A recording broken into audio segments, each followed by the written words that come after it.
Oh man.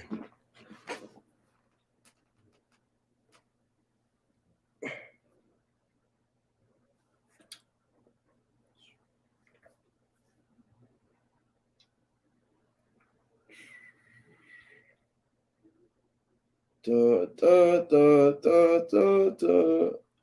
Ugly. I'm gonna wait for y'all boys to get up in here. I'm gonna wait for y'all to get up in here. Amanda late as usual. Ugly. Bro, you know what's crazy? How come every time I stream with Amanda, she always late? What the fuck? What the hell? Nah. What the hell? What's good with y'all though? What's good? What's good with y'all? What's good with y'all? I'm gonna go ahead and get the intro. Man, I'll be on nigga. Oh me. Amanda, I swear she black the way she be coming in late, bro. I swear. Amanda secretly black, bro. I swear to you. What's good, fam? What's good? He said take off the bonnet. You want me to take off the bonnet right now? Look, hold on. You want me to take off the bonnet? I got you. I got you. Look, watch this. Watch this. So this is my Cash App, right? So I got one minute, my Cash App. So this is my Cash App, right? Right here. This is my Cash App. I'm gonna let you screenshot it for a little bit. This is my Cash App right here. Want me to take it off? Go ahead, go crazy with that. But this is my Cash App. And I got you. She finna join a little bit though. What's good with y'all? Say when's my next video? Soon this week. If not tomorrow. What's today? Today is Tuesday, right? So Thursday, either Thursday, tomorrow, and I may have another stream on Friday. That should not confirm, but either tomorrow or Thursday. If not Friday, I don't know. What's good with y'all though? Let me get the intro.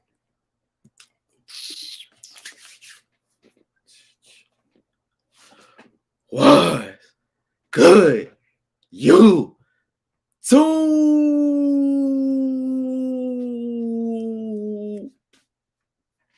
What's good YouTube? It's your boy Glow Pierre, and today I got a stream. But anyway, in the meantime, bro, y'all go ahead and drop questions, bro. We're gonna answer every question. I swear, every time me and Amanda stream, y'all ask a bunch of questions, but we don't be answering too many of them, or we just get behind on questions. But we gonna be answering every question this time. I swear to y'all. He said, why you don't make an intro on your vids? I do have an intro. What you talking about? What you talking about? What you talking about? He said, hey, I'm bit. I'm gonna go read about these stream right. Hey, real nigga though. Real nigga activities. I appreciate you skiing your support always. You feel me? But yeah, go ahead, drop some questions. Hey, don't be afraid. Y'all can ask anything. I swear. Anything. Do not be scared of nothing. That boy said, ah, hey, shout out Eric, bro. Shout out Eric. Shout out Eric for the dono, man. Every time I'm streaming, bro, this man always, even though I'm not monetized yet, my boy Eric always be showing love, bro. Always be showing love, bro. This man always be showing love, bro. Always, bro. Spam W Eric in that chat. He always be showing love. You feel me? Now, this man sent me a buck for the bonnet removal. I'm not gonna lie. I might need a little more than that. I ain't gonna hold you. But I appreciate it dearly, my boy. But yeah, make sure y'all get all y'all questions. We answer everything, bro. Don't be afraid to ask nothing, bro. Nothing is off limits. Cause some of y'all be asking something. Hey, y'all know who y'all are. Y'all know exactly who y'all are. Some of y'all be asking some suspect questions. I am not gonna lie to y'all. Some of y'all be asking some weird shit. But you know what? Everything is go. There's no off limits. Nothing's off limits.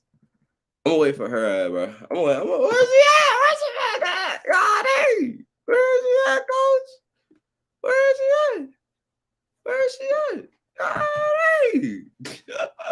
But yeah, nothing's off limits. I'm gonna be answering everything. But yeah, go ahead, spam up the questions. We're gonna be answering everything. Spam up.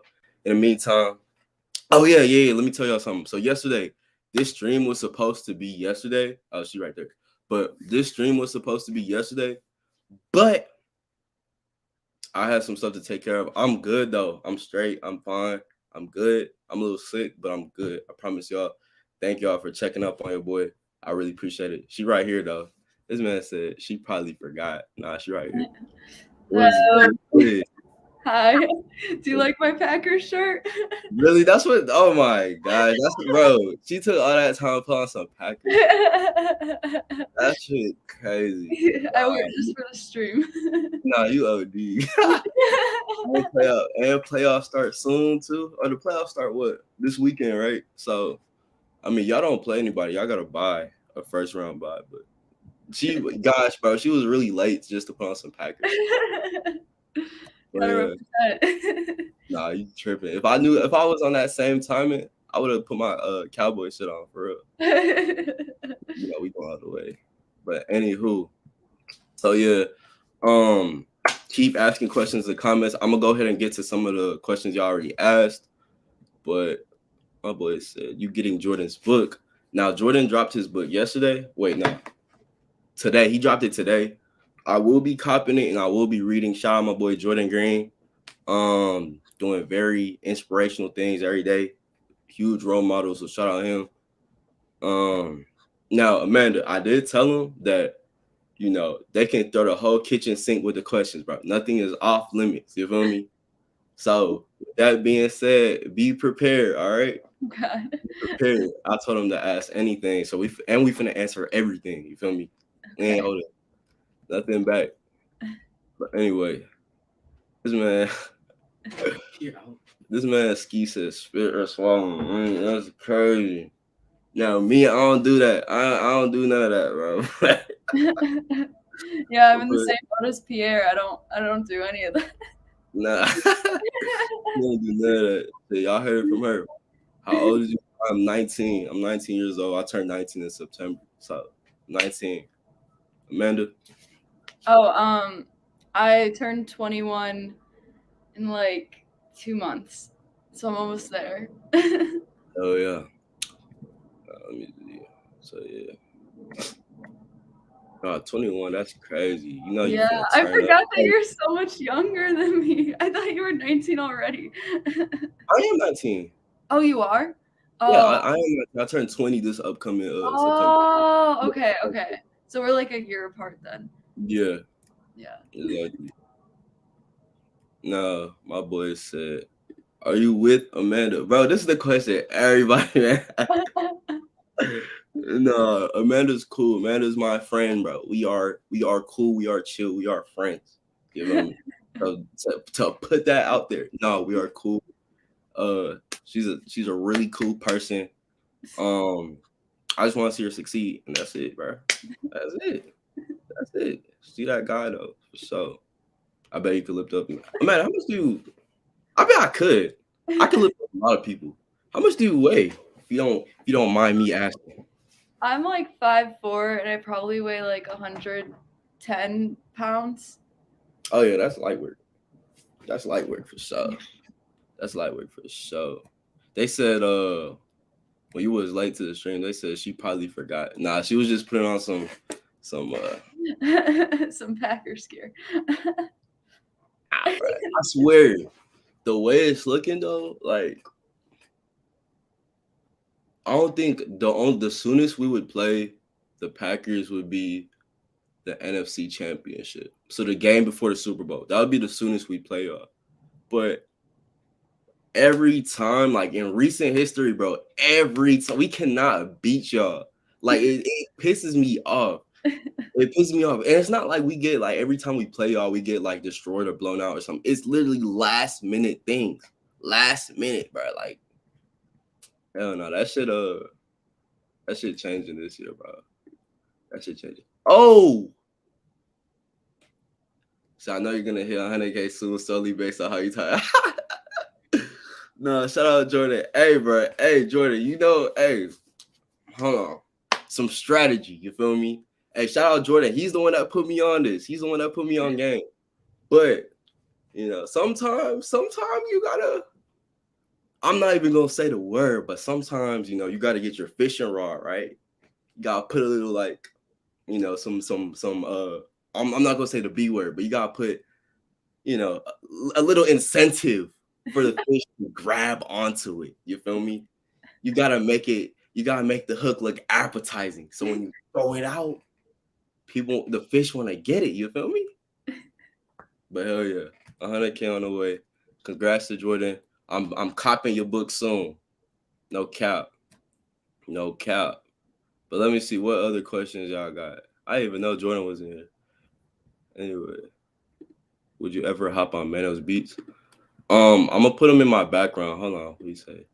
That's the first thing you hear. You're a real one, bro. Hey, I got you.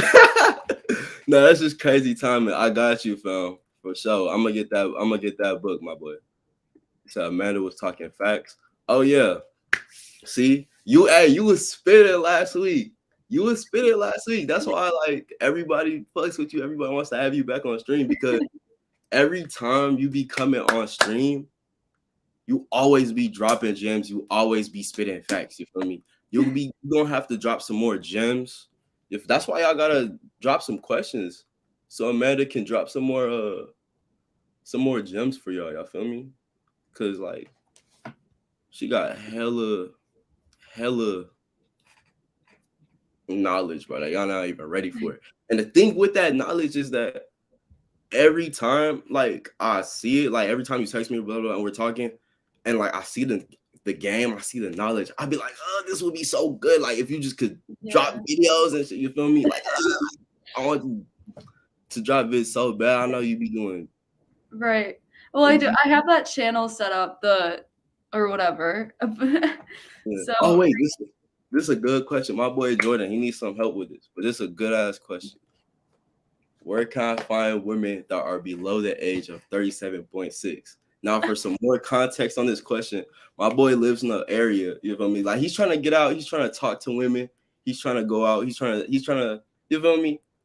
He's looking for some casual things, but where he stays at, it's a bunch of cougars, it's a bunch of milfs, you feel me? And he's looking for areas to find women of his age. He is 21, by the way. So you can help my boy out. Where does he live? He lives in Island, Texas. I don't know anything about. I've never been to Texas, actually. Okay. Maybe I don't know. Maybe aim high and then go low. Like that's what I was with the older chicks. That's what I'm saying. See, that's what everybody was saying to start investing in some of the older women because older women have their perks too. You feel me? Jordan, exactly. Very, like, and you even talked about this too. You feel me? If you're mature, right? I promise you can think about all the intellectual conversations about life you could have with older women because they've been around longer, they've experienced more. You feel me? Right. Like you can get into some really, really deep combos and just pick the brain of older women, bro. You feel me? Maybe try it out, bro. Try one or two out. Try one or two out. But it might boost your ego more than you think, in like not a bad way. I mean, maybe present a challenge that's more interesting. But that's an interesting dilemma you got going on, bro. I was gonna text you after the stream, but honestly, bro, that's a crazy dilemma. I know how you are with dating apps, and I know how you really be trying to stay off those. But honestly, fam, honestly, set the age range to what was it, 36.7 or whatever? 37.6. Nah, you tripping. But honestly, bro, I know you know what you're doing, but like, I don't know. If there's real, I don't know. That's so tricky, bro. I'm gonna get to you later though. That's such a tricky situation, fam. But yeah, you in a tough pickle, bro. Anyway, let me see what other questions y'all boys got. Let me see. Dang, Amanda. So, do you actually know the median age like of your city? Cause Mine? yeah, like No. your no, like not at all. Like No. if you had to guess, like what do you think? Like who do you like? What age group do you usually see walk around your city? I could Google this. Honestly. I didn't even know. Like I never thought about asking some or like seeing something like that until it popped up. Oh, yeah, mine's 34.6. Really? Yeah. I think mine's is in the 30s as well. You feel me? That's so weird. Gen Z, we're gonna be dating those millennials, I guess. That's weird as hell. I mean, it makes sense, but it's still like, I know, bro. I'm not even trying to. Hold on. I'm backed up. He said 49ers all the way. Every team fears them. No, I'm gonna debunk that. Okay, I know what you're saying. I know we played the 49ers first round. I have us winning, and it's not gonna be a blowout. Obviously, it's gonna be a very tough game. But Fred Warner spoke on this. Fred Warner, one of y'all linebackers, he said that it's not that because the narrative is that the 49ers are the worst matchup for the Cowboys. But in reality, if you flip the script and let's say the Niners are the 3 seed and the Cowboys are the 6 seed, that narrative would flip because the narrative is that the 49ers are hot. You know, they barely made the playoffs and they're a team that doesn't really have a lot to lose because they barely made the playoffs. So that the narrative's like, oh, you know, they're a dangerous team for anybody because they're playing with nothing to lose. It's really just perspective, bro. But the Niners are a tough matchup for us. I'm gonna explain this in the football stream I have later this week. I don't really want to get too football-y in this stream. That's not what it's about. My boy Akash is guy here. Hey, I don't want to get too football-y in this stream because Friday it's not confirmed yet, but Friday. Oh, he said stay tuned for Thursday. Oh, okay. I got you. But Friday though, yeah, that's when I'm really gonna be a whole football nerd, bro. But yeah, I can talk football for hours. Okay, you ready to answer some questions? Like some questions. Yeah. Are you ready to answer some questions? Yeah. So my boy Eric, he said, ask Amanda if she would date you if you could still remain friends. Now, this could be like in general type shit, like you know what I mean? But that's his question. Now, I don't know if it makes sense to you, but that's the question. Oh my god. I remember, I feel like this guy was on the last stream asking something similar for like is that true? You was asking something similar? That's tough. But nah. Well, shit, go ahead. Answer the question, my boy. Answer the question. They want to hear. They want to know. Date Pierre? I mean, we don't live in the same state, so that's a bit long distance. I don't know. And I don't know, like, I don't know. The question is cool. I think Pierre's a cool guy. That's funny. But nah, next question. My boy said, would you ever host an E-Date for content? For content, yeah, of course. E-Dates are like very popping. They're very funny. I've been on with you. They're really fun, bro. They're funny as hell. Now, Amanda, would you ever be a participant in one of those? Like, would you ever be like, I know you're not really an internet person, but like for content for fun, would you ever participate in an E-Date? Oh my god, wait, I know this from like Twitch. Do you guys know like it used to be called The Rajler, and then it got changed to The Austin Show, if you guys know what I'm talking about. for like Twitch people out there. I have no idea what that. I used to watch that. It was called oh, and now it's called Lover Host. If you guys Google it, that one's funny. Like, but that's for all like Twitch gamers and stuff. I don't know. I don't know if I would actually do that, but I think that the content's good. I appreciate good content, I guess. Why not? Why wouldn't you do it though? Maybe I would for like a joke. Like, why not? Like, Yeah. See, that's what it is though. It's not like serious. You feel me? Like, right. Yeah. There's no way people are actually like competing for women on the internet. You feel me? Like, that's just funny. But on some real shit, like if it's just jokes, you know, like it's just, oh, we're just gonna do this. It'd be really cool for YouTube. It get views, blah blah, whatever. It'd be a fun time type shit. You're saying you would do it? Yeah, sure. Why not? Hey, y'all heard it? Hey, future E-date with Amanda? Question mark? Y'all heard it here first. Kosh said, Pierre's in the habit of moving around. I think he could change for bro. Got it. Nah, bro. Shoot, what other questions y'all got? Man, y'all keep spamming questions, bro. For real. It's not even like, bro, what are y'all even typing in the chat? Like, y'all not even asking questions. Like, y'all are just giving like statements. Like what is y'all doing? Like, y'all can't ask, bro. Oh my gosh. What's good, Noah? Hey, I gotta hit you up on when me and you can stream, bro. For real. Bro, these niggas tripping. I gotta get y'all mods. I gotta make you. I gotta make Akash. I gotta make Jordan mods, bro. Like I gotta make all y'all mods because niggas in here be tripping, bro. Like I know I said I was gonna answer anything, but y'all gotta make it like reasonable. Like y'all over here just saying anything, bro. Like I can't keep my promise if y'all keep spazzing. You know me? Like y'all is tripping. So you think I only troll on your streams, bro? You funny as hell. But nah, what's up? What's up, booty man? What's good, bro? What's popping? You said best way to approach a girl. Amanda, you want to go first?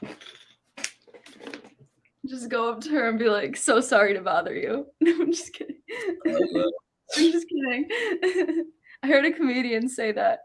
No, don't ever take dating advice from comedians, bro. They're comedians. But not questions related to dating or in general. More specific to dating, like dating primary, but y'all can ask anything, bro. Proceed with caution though, because some of y'all wilding. No cap.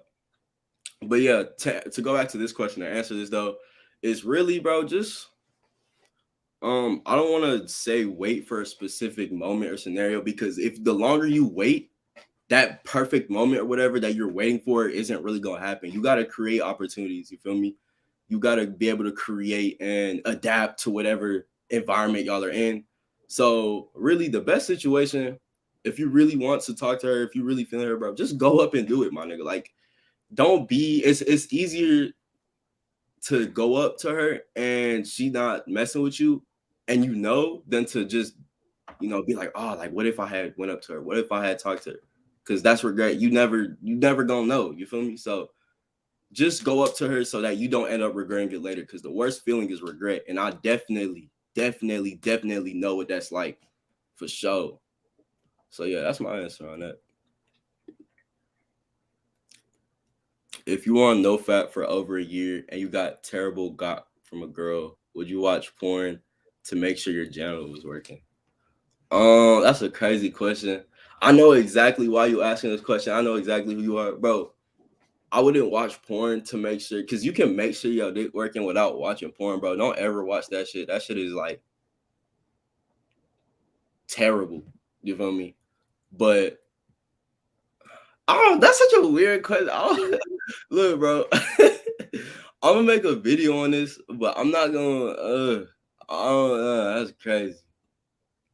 But you could definitely make sure your genitals are working properly without watching porn. That's for sure. Yeah. Wait, I wonder, like, yeah, this question, it's curious to me, like, what happened to where you feel like Yeah, that. elaborate You know on what this. I mean? Elaborate. Like, I feel like there's gotta be, like, a deeper issue going on there than above the surface, like, something s that just seems like a Yeah, deep issue elaborate. for Elaborate on me. that. So, my boy Um, said, yeah. ask Amanda what race she wouldn't date and why. That's What the okay. hell, Eric? That's okay. There isn't, like, one that I wouldn't date, like. Yeah. If you bad, like if you good looking, you good looking, bro. It don't matter what. If you like, my nigga, if you blue, if you green, whatever, it don't matter what you is. Bro. If you are good looking and you cool, that's what it is. No cap.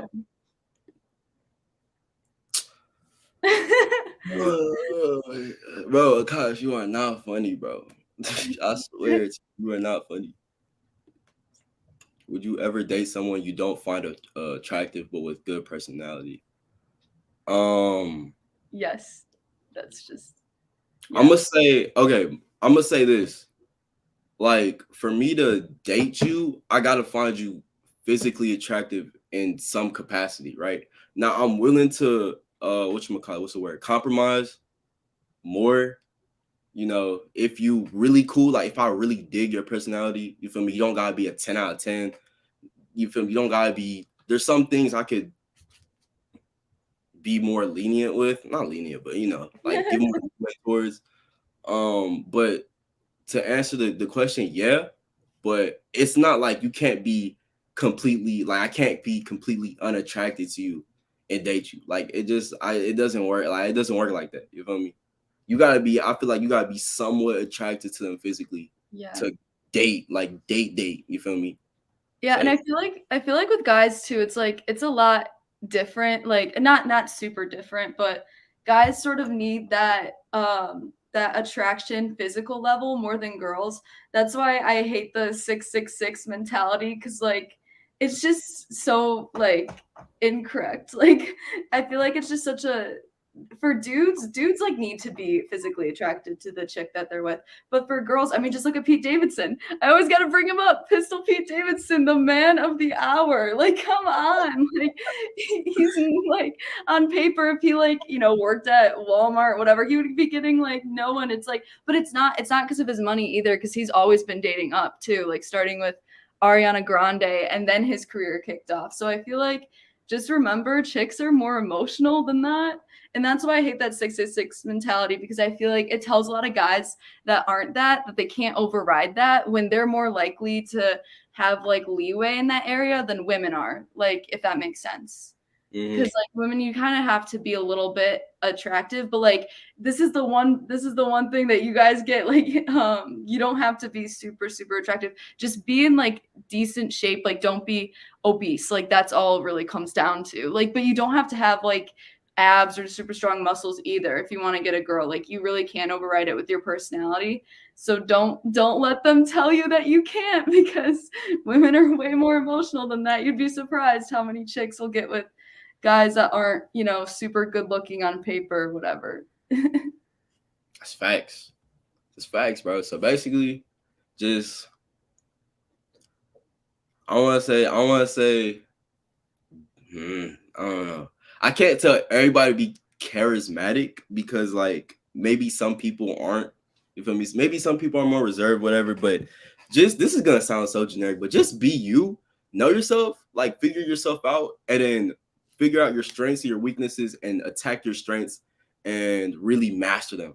So that way, you could really enhance your aura, Right. not only like physically, but just your present. You feel me? My boy said, what was the exact moment that you fell in love for the first time? Both of you.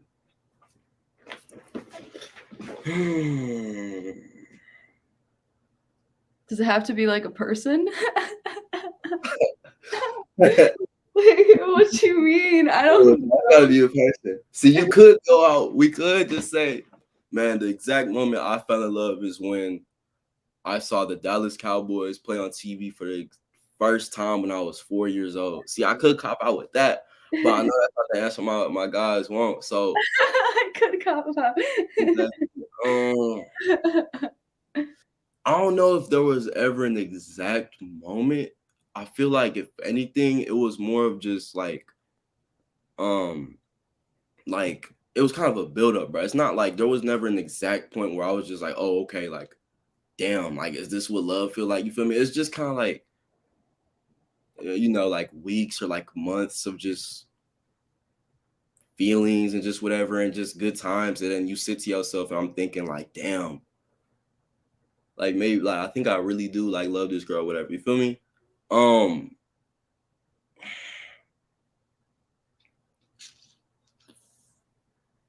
I don't know. I might have to come back to that. Amanda, what do you gotta say? Do you have anything to say about this? I don't know. Like I like I mean, I've thought I've been in love, before maybe with different people I was talking to for the moment, and then something happened and then it didn't work out, or I don't know. I just think that what is falling in love and what is that? You know what I mean? I mean, I don't know. I've dated people. Um I guess I haven't. Like maybe I have. Like when maybe like my first kiss when I was like 15, I thought I was like in love with him, but then I was 15 and that was like we only like went to like Yeah, Portillo's like 3 times and then that was it, and then I was heartbroken, and then like listening to Panic at the Disco, and like that was, I mean, that like, I guess that was a good level of oxytocin release for the time. Like nah, you funny. Nah. Hey man. Let me see if I can try to flip it. I'm gonna say that's funny. I'm gonna have to come back to that because I need to think about that now, Cap. He said, "Why do so many guys?" Because it can be awkward, bro. For a lot, like I get it, like I understand. It's not the most conventional way of approaching a girl. You feel me? No signs, no nothing. You just go up to a girl and you just talk to her. You feel me? A lot of guys, not even a lot of guys, but just people in general don't like rejection. You feel me? So it's really just it doesn't have anything to do with the girl per se, or maybe even the situation. It's just you just really, really, really, really don't want to get rejected and look like hey, you really don't want your ego hurt. You feel me? If you didn't have a problem with rejection, if you really didn't care about that, you wouldn't have a problem with cold approaching. You wouldn't have one because you would go up and approach a girl and she's like, nah, I'm good. And you'd be like, oh, okay. Like, yeah. all right, on to the next one. You feel me? If you really didn't care about rejection, you would be you would be doing this shit like all the time. You feel me? That's my opinion. That's why I feel like guys don't like that shit. And I feel like it's just like if it's not the fear of rejection itself, it's just the fear of awkwardness. That's Like true. even if it goes well, it's just even if like let's say you cold approach or whatever, and then it goes well, and then you get the number, but it's like awkward nonetheless. Like that's still like a weird situation to approach. I feel like awkwardness is the thing, that's Yeah. And I'm not even gonna lie to you. Like, yeah, like even if it does go right, bro, cold approaches for the most part are gonna be awkward, bro. Like they like it's no like if answer. Have you ever had like a salesman come to your door or something trying to pitch a product or something, cold approaching your doorstep, and you open the door and you have it's weird. Like I don't like people coming up to my doorstep like, oh, like, we're trying to do like you feel me? Like it's just awkward. I know it's not supposed to be, and I know it like it's just weird. So I don't know, bro. You hit the thing on the head with that. That it does be awkward, but nah, for real. That should be awkward as hell though. Pep. But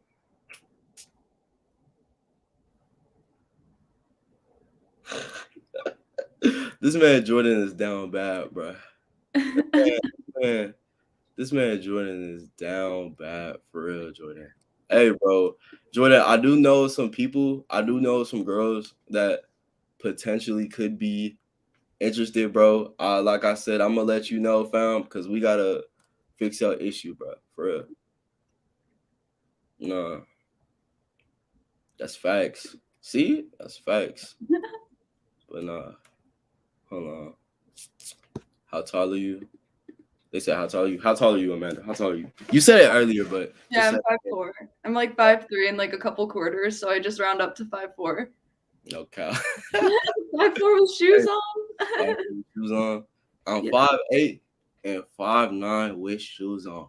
I mean, it depends on the shoe. 5'10" depends on the shoe. But I'll say 5'8", 5'9" with shoes. No cap. 5'10" on the very Yeah. 5'10" on the best day. Anyway, see exactly. See exactly. Shout out D plus. See, he already knows. Shout out my boy. No cap. No cap. But anyway, I know y'all got questions. Exactly. Confidence and authenticity, bro. Like just go up.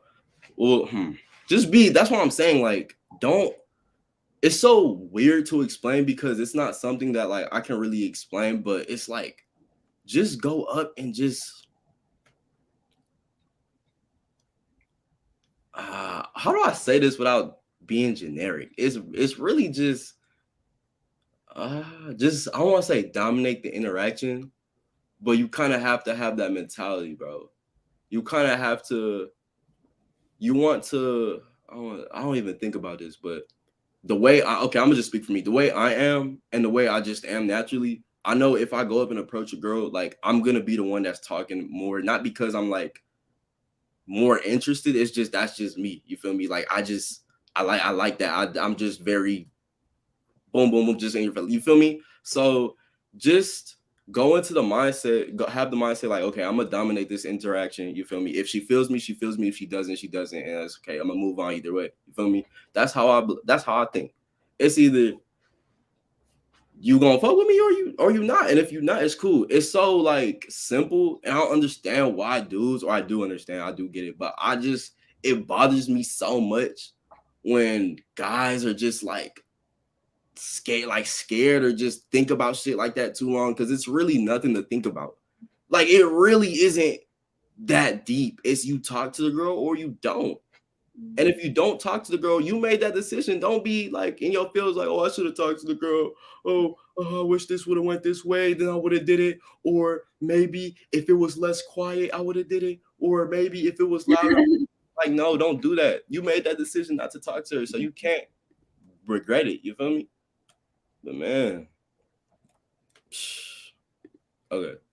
So what does falling in love mean to you guys? I'm gonna let you go. I'm gonna let you answer this first. I'm not gonna lie. I'm gonna let you go with this first. If you have like, what is your idea on love like as of January 11th, 2021? I think love. You said 21, 22. Oh yeah, right. Oh wait, I didn't even catch that shit. I'm tripping. I think love is about falling in love with yourself and falling in love with life, you know. I don't know. I feel like romantic relationships, love, like there's some logistics that go into that versus falling in love with yourself. You know, that's like a true form of unconditional love that you can give yourself, you know? That's like the only form that you can get because relationships, even if it lasts forever, it's like still at the end of the day, logically, it's conditional. Like it's a human that's not you. So that could be conditional, you know what I mean? But Yeah. I think I feel like that's the goal is like just falling in love with life too. It's like falling in love with the universe and falling in love with yourself. I feel like self-love's like the highest teaching of the universe. And then when it comes to romantic relationships, like, okay, yeah, sure, love, but like logistics go into that. Like, I just believe that. So when it comes to like the empirical like definition of love, like, you know, I don't know if that's not that you don't have that in romantic relationships or whatever, but at least have that with yourself first. I'm too young to honestly like know what like that is. I feel like that'll come later in life, you know, and I, you know, maybe whatever. Like, I feel you. I'm gonna kind of piggyback off of what you said. To fall in love with someone else, like to love somebody else, you can't love somebody else if you don't love yourself because you don't know what love is. You feel me? Like you gotta be able to love yourself to give out love. Because when you have the love for yourself and for things around you, then you can give it out. Like, you can't give out money, you can't donate whatever if you broke. You gotta get the money first to Right. donate, to give the charities, to do all this shit, right? You feel Mhm. me? You can't do this shit if Yeah. you broke. So if you broke of love, like if you don't have any Yeah. love, self-love, anything for yourself, how Right. can you honestly distribute love to somebody else or just other things? You feel me? Yeah. So It's like falling in love with reality. Like, I feel like when I was like down bad in high school and depressed, like the number one thing I was lacking is self-love and like loving reality. Like that alone is so much to conquer, let alone, a romantic relationship. Like that'll come, but like, just, I don't know. It'll take time and that's okay. Like I feel like there's a lot to be said for being single mhm, and falling in love with your own life and beyond just working on yourself, but also coming to terms with yourself. Like I felt like during quarantine, like a really good one thing I was so thankful for that is that I really had to face all my flaws and like all my inner demons and all like the voids and all the addictions, like the nicotine vaping, whatever that I used to vape back in mhm, the day. I had to come to terms with the fact that a lot of my unhappiness was my fault. And then I had to come to terms with that. And then I had to love that. You know what I mean? Because the universe is flawed and you're flawed. And I feel like true love is like loving not to sound so extra, but the infinity of life, like the bad and the good and the bad and good within yourself. And then other people, like that's just somebody maybe that'll come along on the road for your journey if it's like meant to be, but I feel like it should just be about you and the road because it's your life at the end of the day. Like it's like your eyes, like you're the point of view of everything, like you're what's most important. That self-love, like who cares what other people think of you? I feel like it's what really matters in long term in your life is what you think of yourself. And I feel like a lot of people, like I always say, a lot of people take life for granted, and I do feel that's like true. romantic relationships are just like one tiny aspect of it, and they're so complex too. And a lot of people look at relationships for like like an emotional getaway car. You know what I mean? I like to call it like I actually heard that from this other, she's like a female YouTuber. She talks to other women though about dating, and she gives relationship advice to girls. If you want to watch her, it's her name's Shallon Lester. But she says, yeah, she gives relationship advice to girls, but she calls it an emotional getaway car when like people just jump into relationships. But then at the end of the day, even if it's years later, you have to come to terms with the fact that like that person can't be your like life purpose, can't fix you, can't fulfill you, can't do any of that. Unfortunately, like I wish life was that easy. That'd be cool. That's what I feel like a lot of, young people, high school, our age, college, like think, or not think, but like they try to do it and they try to make it work. But in reality, bro, that doesn't, like that can only get you so far. And that's not fair for the other person and you as well. Like the other person shouldn't have to be, you know, the bear, like shouldn't have to put all your emotions, all your trauma, they don't have to carry that. You feel me? That's not what they're there for. And you know, that's just that can't work. It can't work. Okay. Bro, that's not this dude. This dude really gonna troll the whole bro. Nah, that is tripping, boy.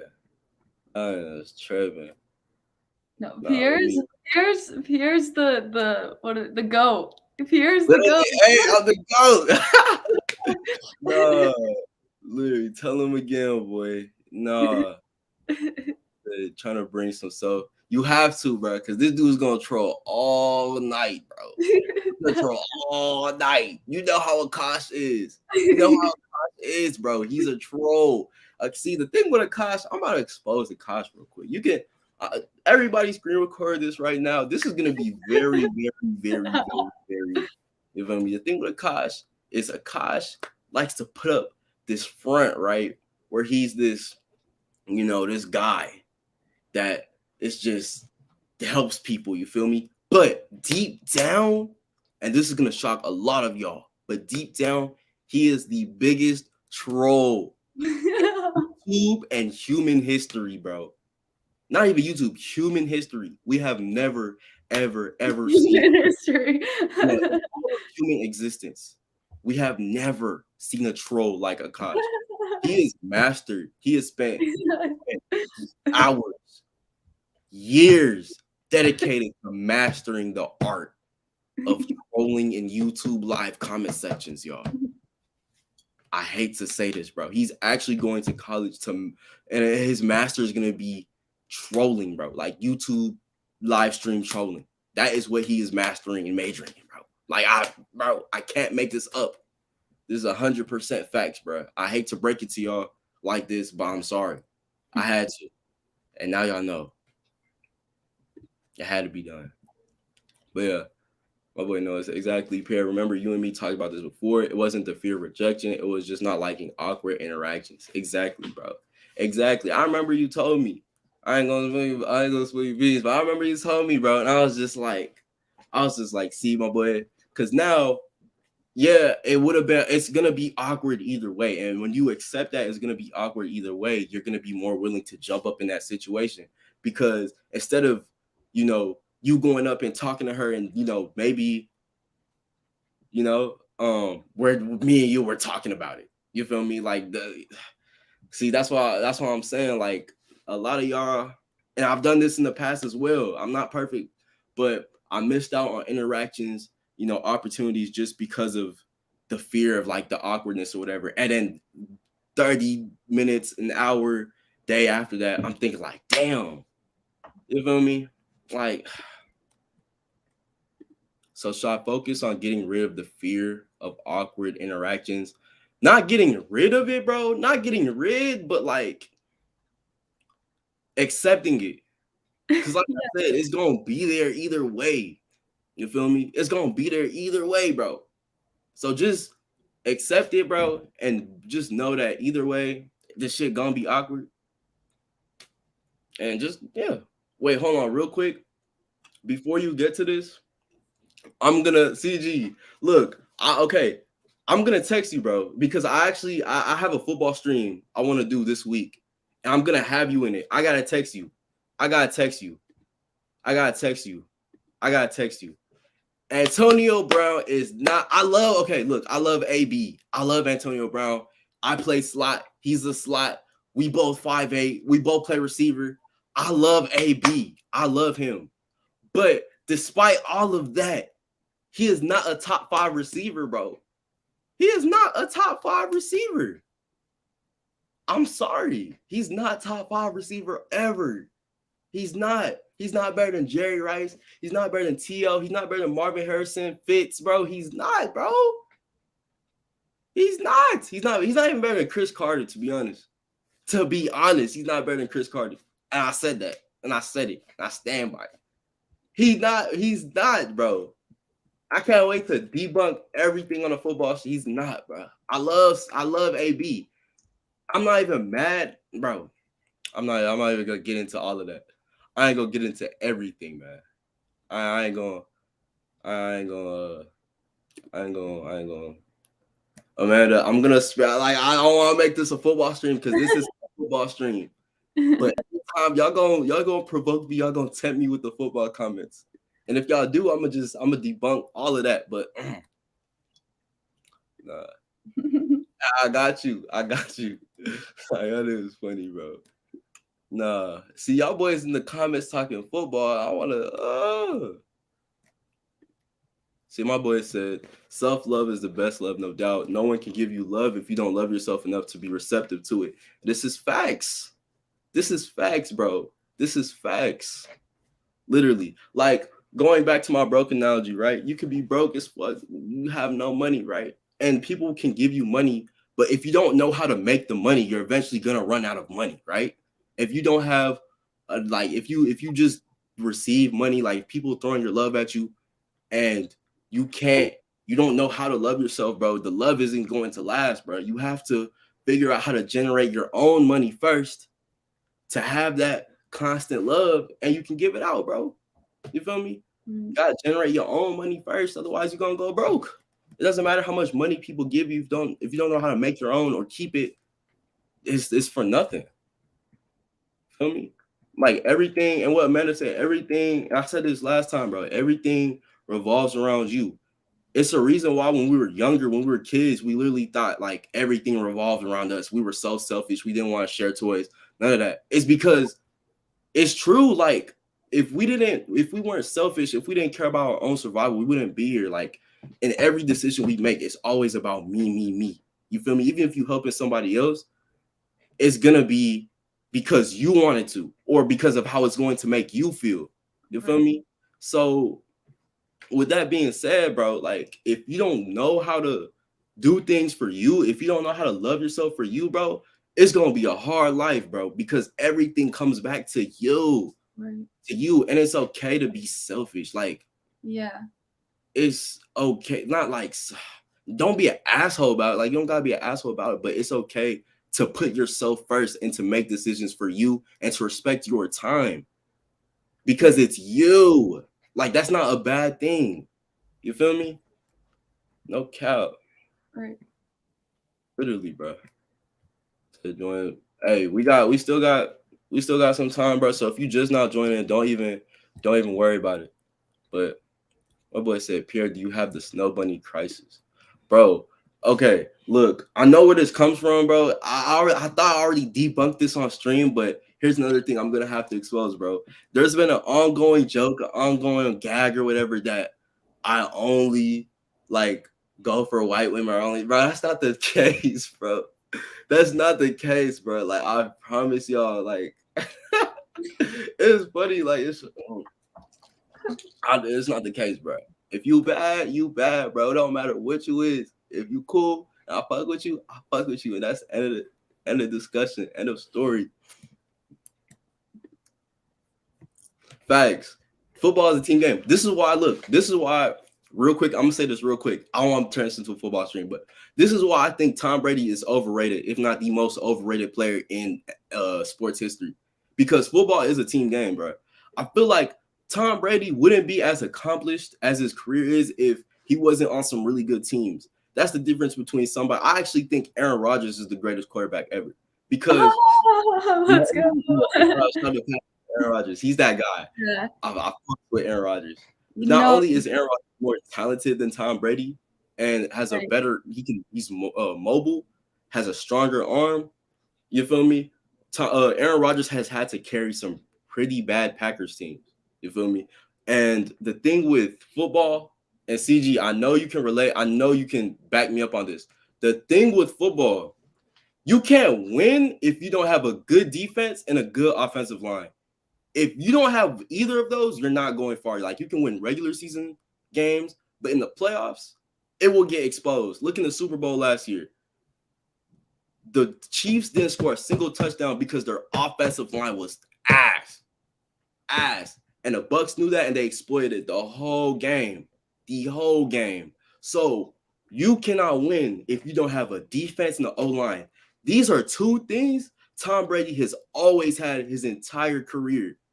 Is a good defense, because Bill Belichick is a defensive-minded coach, probably the greatest coach of all time. You're always going to have a good defense if Bill Belichick is your head coach, right? Offensive line, I mean, it's New England. He always makes sure they have a good O-line as well, because when you run the ball well, you create more pass opportunities, right? So, yeah, that's why I think he's overrated. He's still a good QB. Overrated doesn't mean he's ass. Obviously, he's not ass. He's still one of the best ever, but he's overrated. Any way you slice it, he's overrated. And he's one of the most luckiest quarterbacks ever. Like, a lot of shit goes his way that shouldn't. And it's really weird, but this is coming from the guy who thinks Amari better route running than Stephon Dalton Schultz. Dude, you're stupid. I never said Dalton Schultz is better than Kittle. I said at that time he was playing better. You're dumb as hell. Bro, I can't. Oh my gosh. Like I said, this is the football show. I can't wait to get on y'all heads, bro. Oh my gosh. Oh my goodness. Can't pour from an empty cup. That's facts, bro. That's facts. Oh, that man told Jordan said, Jordan, have you made flip? I've never, to be honest, I don't even know that many Blasians. Like, I've never really met a lot of Blasians like IRL like that. You feel me? I don't know if it's a Texas thing. Maybe they're on the West Coast, but Man on stream. You don't need to compliment call Pierre a goat anymore. Don't worry, bro. Nah, you funny boy. You funny. Nah, she just knows I'm a goat, and that's facts. And that's facts. Facts. That's facts. I'm a goat. I'm a goat. Oh, I'm a goat. Hold on. My boy said, "Are you 100% African?" No. My mom is African. My dad is from here. I'm not Haitian. My mom was from the Ivory Coast. But I saw somebody ask me if I was Haitian right here. I'm Haitian. No, I'm not Haitian. I'm not Haitian, bro. Shout out to them Haitians, but I'm not Haitian. Yeah. So can I put you on some music? Nah, you can put me on some music later in the stream, but for real. But Amanda, did I ask you this? Like, what music do you listen to? Have I ever asked you that question? I don't know if I have. What do you even listen to?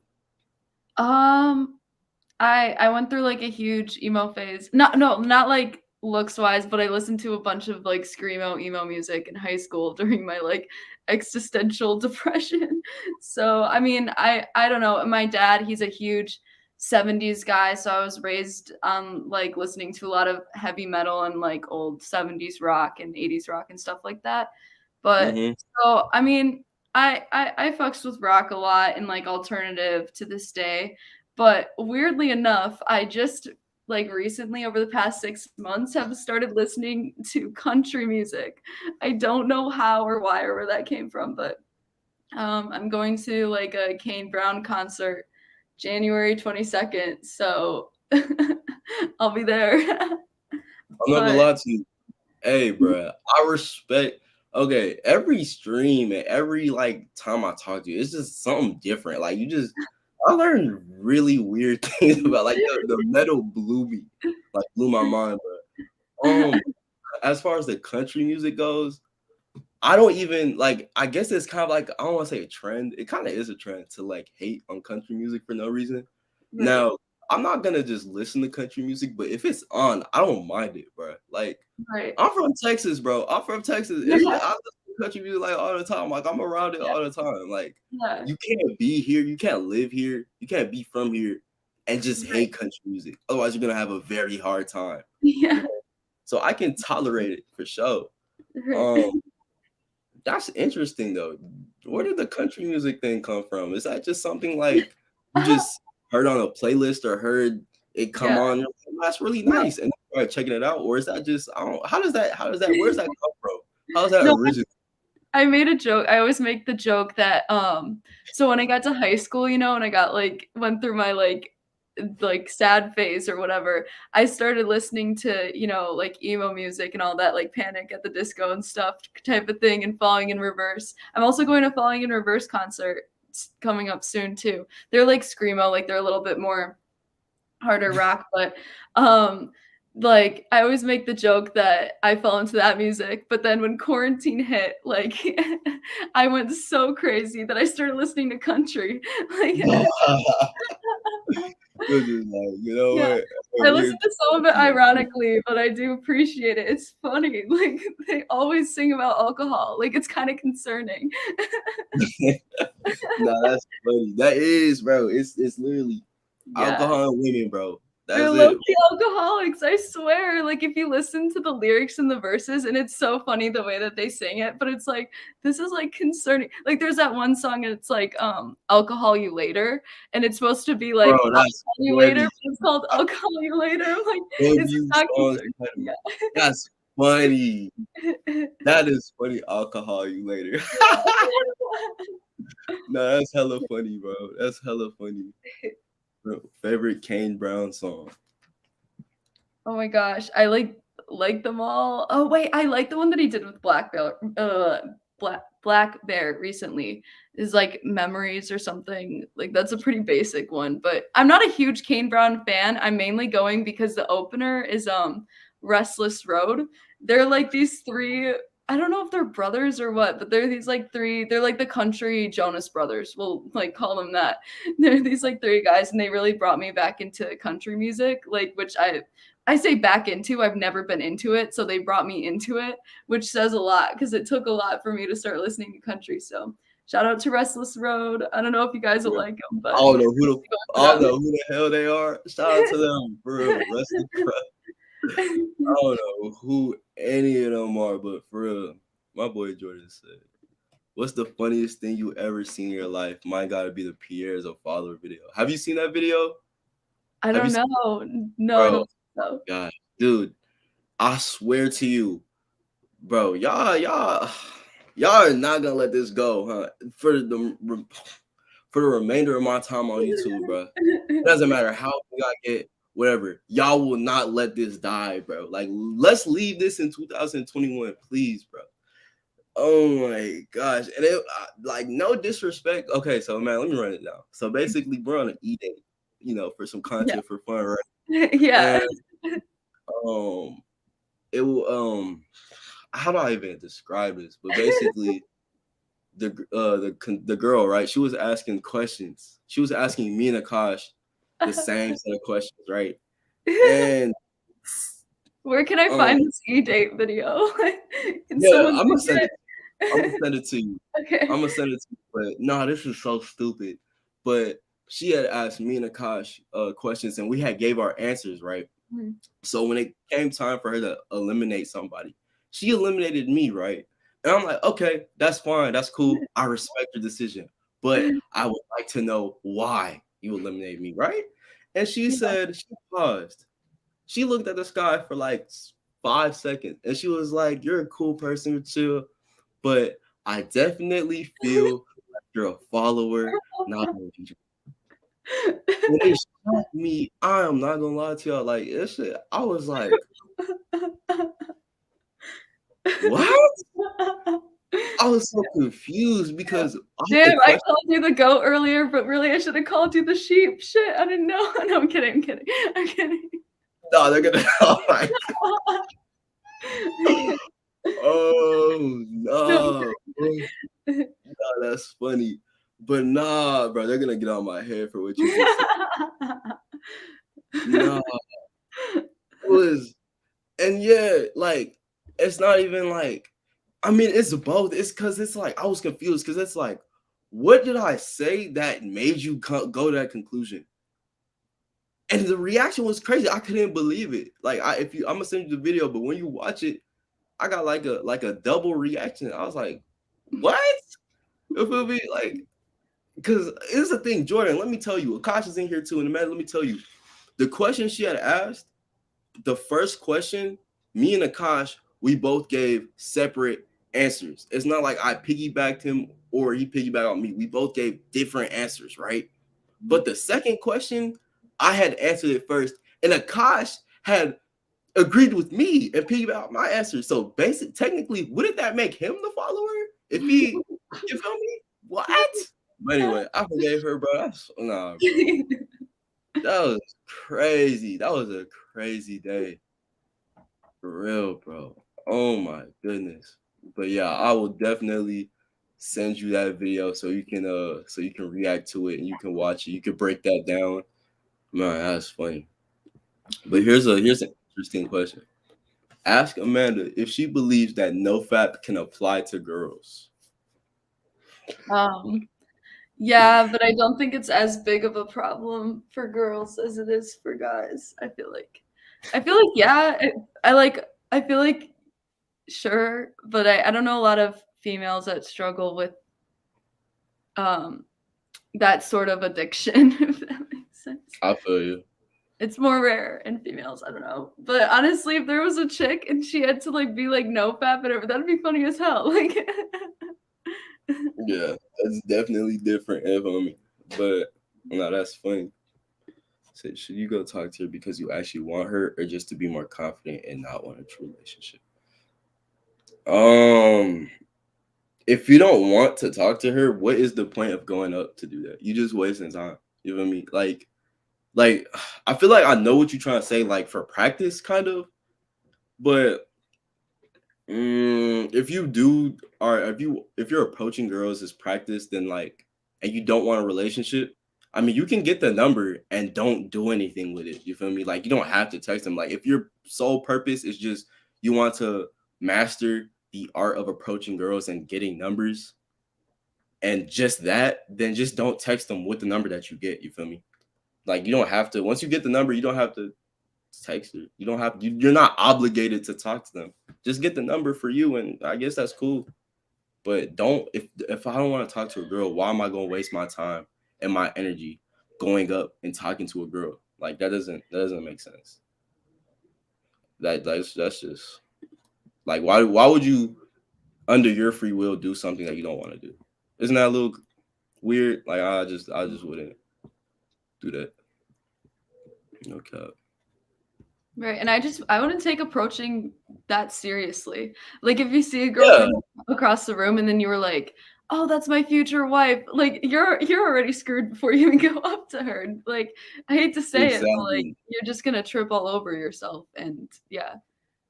Same for girls. Like if they go out on one date and they're like, oh, that's my future husband. It's like, okay, then you're screwed before you even go on the date. Like you think it's too hard. You putting too much pressure on the situation.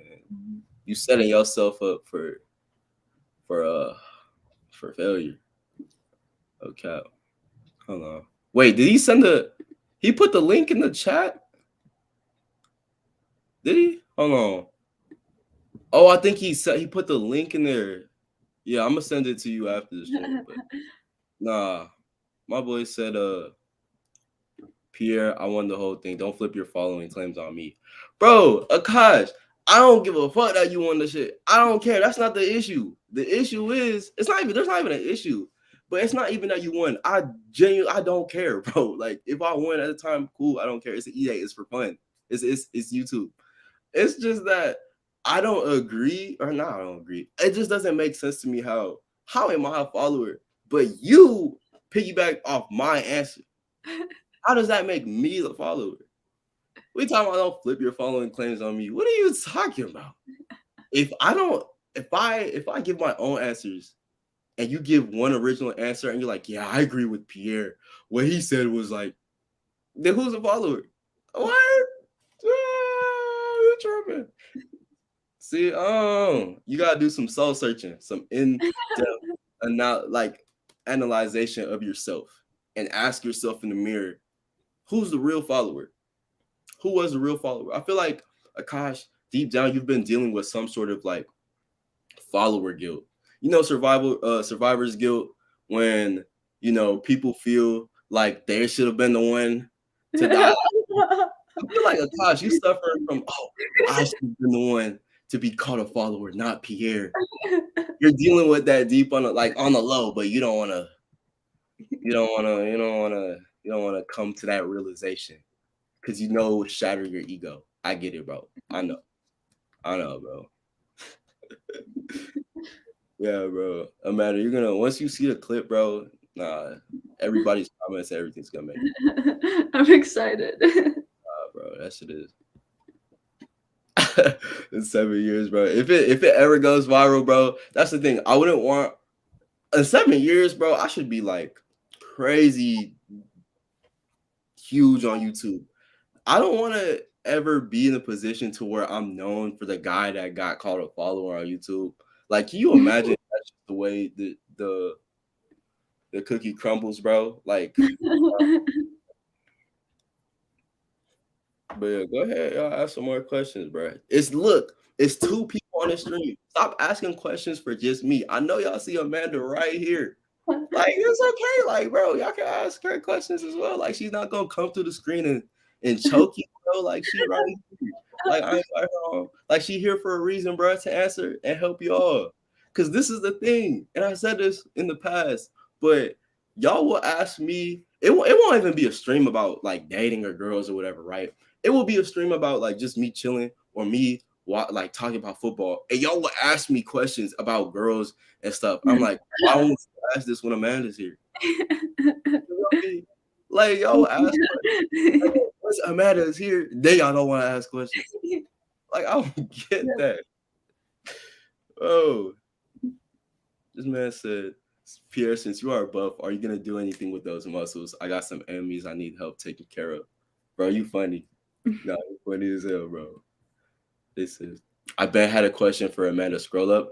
bro, I'm not gonna lie to you. There's a lot of comments, bro, and that's the thing. Like, there's a lot of comments, and like only like 5, 6 of them are actual questions. Like, it's just people just saying shit, bro. If I can't find it, go ahead and do the question for me, bro. Because honestly, there's a lot of questions, bro. There are a lot of questions, fam. So yeah, go ahead and redrop the question for me. Are you guys religious? Pierre and Amanda. Yes, I'm religious. I grew up in a religious family. My mom is very religious. My grandma is very religious. So yes, I do pray. I believe in God. You feel me? So yeah, I'm religious. Amanda, are you religious? I don't like subscribe to one sort of religion, but I definitely think I'm spiritual or whatever. Mm-hmm. But, you know, not in like an astrology way. Like I like to go deeper than that. Yeah, But you're just in tune with your soul and just you feel me? yeah, like that. Yeah. For sure. I got you. Wait, oh nah. I was gonna say, is that your question? Because we already answered it. Oh, I didn't even see this. He said, question for you, both of you, mainly Amanda. How do you approach girls for a hookup without being pushy?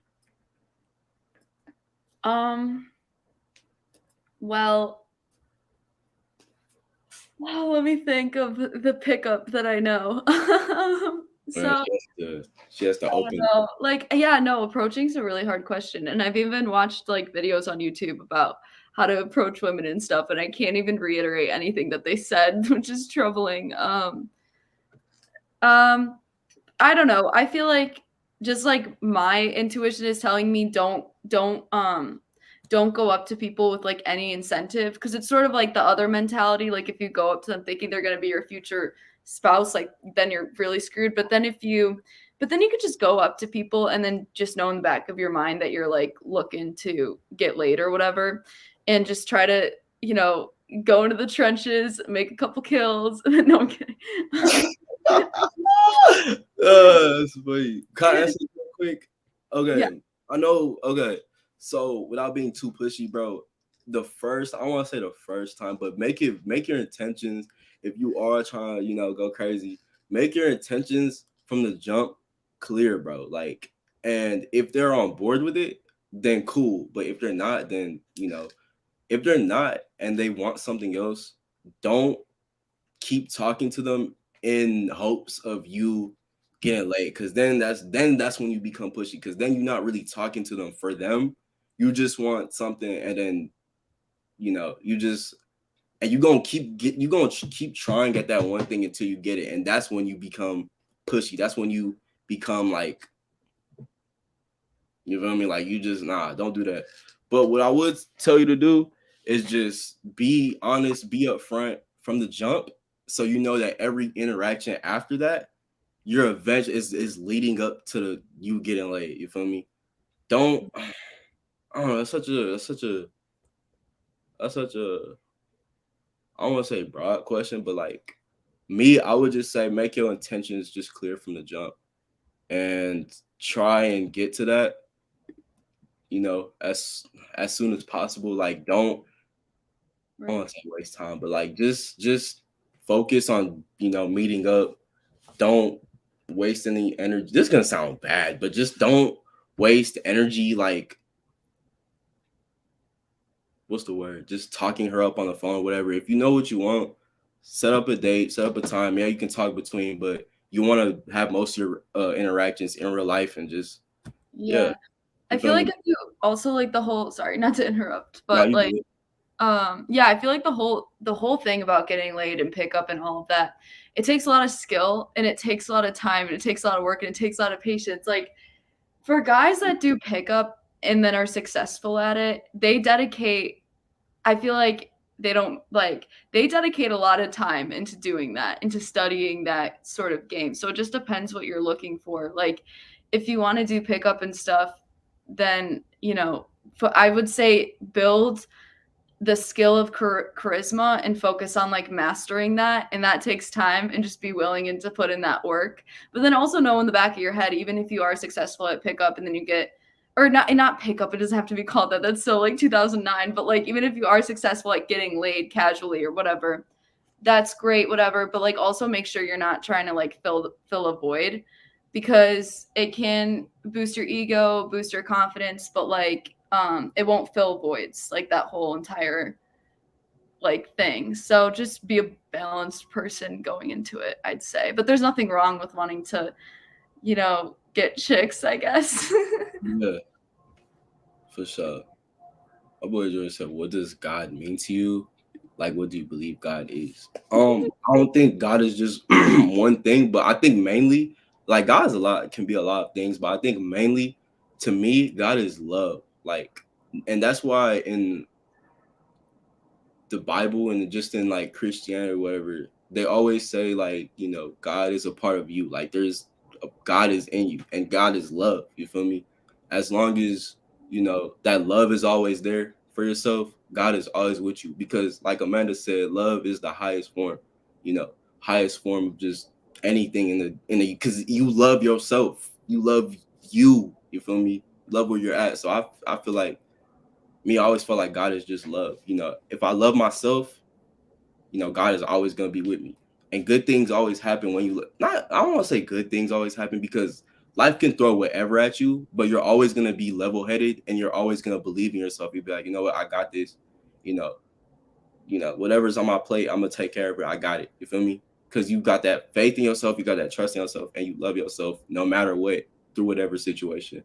So when people say, yeah, God is always in my corner, like it doesn't matter what it is, God's always there. It's love for me. Love is always there. My love for myself is always going to be there, through thick and thin. So yeah, that's my answer on it. You want to give a, I agree with everything you said. Yeah. Question for both of you: would you date someone with an OnlyFans? Have I answered this? Have we answered this before? I don't think so. Oh, maybe. I don't know. Would you date somebody with OnlyFans? I don't want to. Personally, it's not for me to date someone with an OnlyFans. But Nah. I don't want to hate on OnlyFans either, because who cares? Like, let people do them. But I personally wouldn't.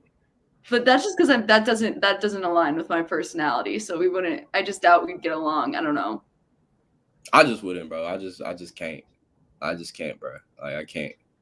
And like you said, like, get your bag. Like, to all OnlyFans girl, get your bag. But like, I don't want to be a part of that. You feel me? Especially if I'm gonna be in a relationship with you. I don't want to have anything to do with that. I'm not gonna sit here and hate on it and bash on it. That's not my place to. I never have. I just don't. It's none of my business. You feel me? I just don't put myself. It's just like an incompatibility at the end of the day. It's just like unbelievable. I wouldn't. Yeah. Atheists just be mad at the world. They still believe in God in just a different way.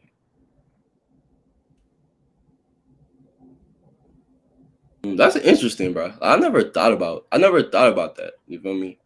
That is interesting though. I'm gonna definitely think about that though. Like, you may be on something, CG. I ain't gonna lie.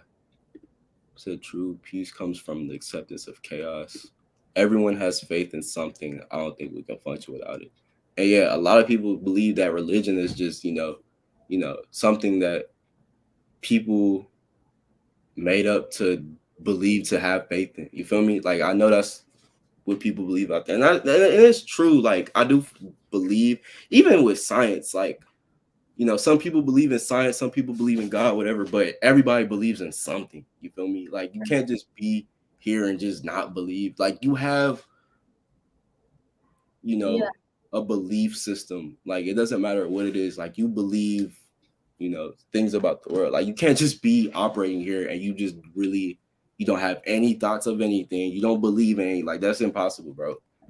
I feel like also too, with our generation and stuff and all this technology and everything, I almost feel like, in a sense, the removal of religion or whatever, because I'm spiritual, I wouldn't consider myself an atheist, and I don't disrespect any religion. I think there's truth and profound truth in all of them. But in terms of like what's going on today, which is like sad to me, is with like the removal of religion, I do feel like a lot of people look at like science and politics as almost like a new form of their religion to like kind of substitute that. And I feel like, well, especially in America, we're all so politically divided right now. And I feel like a lot of people are sort of filling the void of spirituality and or religion, like whatever works for you, with something like politics, with something like an ideology in science and stuff like that. And I feel like that's like that can, I don't know, it's leading to the chaos that we see today and the political climate. I don't know. Shit. If that makes sense. You get in, yeah, I feel you. You get in deeper. Hey, I saw a question that's really funny. I don't know if stepmom is still in here, but Amanda, are you 100% confident you could dodge a bullet? Wait, what does that mean? Like a bullet, like a gun? A gunshot, bro. Yes, like a bullet, like an actual bullet. Like you think you could dodge one? Yeah, why not? Sure. Matrix stuff. That'd be awesome. That'd be cool. Have you seen those videos? Whatchamacallit? I know you're not really a social media person, but the self-defense videos that self-defense do, you haven't seen those? No. Like there's this guy, and he got super viral off of like, I don't even know if it's satire or if he's actually getting a real self-defense advice. Yeah. But he's on the internet teaching people different situations to do if you like in a hostage situation or something. You haven't seen them? No. Bro, it's super funny, bro. I know everybody in chat knows what I'm talking about. This dude blew up, bro. Like, it's so funny. I'm gonna send you a link to that too. But me, if I answer it, bro, I ain't gonna lie. Look, I'm a football player, right? And football players, one thing we got to have is reaction time. You feel me? We gotta be very aware of what's going on. I feel like me, I'm fast. I could dodge a bullet, bro. Like, but you gotta know, like, if you don't time it, the thing with that is you have to time it like perfectly. Like it's literally life or death, bro. You gotta look at the trigger, bro. You gotta look at the finger. And the second you see it move, bro, the second you even see a finger move, bro, you have to move. You can't second guess it. You can't be like, oh, they're probably just doing something. No. Once you see a finger even look like it's starting to move, you gotta, and that bullet gonna go straight past you, bro. I promise. Y'all can screen record that. I just taught y'all how to dodge a bullet, bro. I'm saving y'all life. I'm saving somebody's life. No cap. No cap. It said, is it Pierre Muslim? He's no, bro. All right, bro. Funny boy. But I only have respect for religion because it can improve a person's well-being, but I can't respect the amount of homophobia and hate, it can spread from extremists. And that's the thing. Like, I feel like with anything, bro, you can't be an extremist in life, bro. You always have to have balance. And that's the problem. It's not even what's being taught or the actual word. It's just, what extremists, you feel me? Extreme. They're putting it to the extreme. They're taking the word and they're like being OD with it. You feel me? Life is about balance, bro. If you take everything with balance, you'll be all right, bro. You'll be fine. So, yeah. No cap. Let's see. What's good? What's popping? That boy said, I'm gonna need self-defense videos if I try dating in Oak Cliff. Bro, Amanda, I know you're not from Texas, you're not, especially the Dallas area, but Oak Cliff, bro. Nah, Oak Cliff is like, what's the worst? You live in where do you live? You stay in what state you live in? Illinois, right? Illinois, right?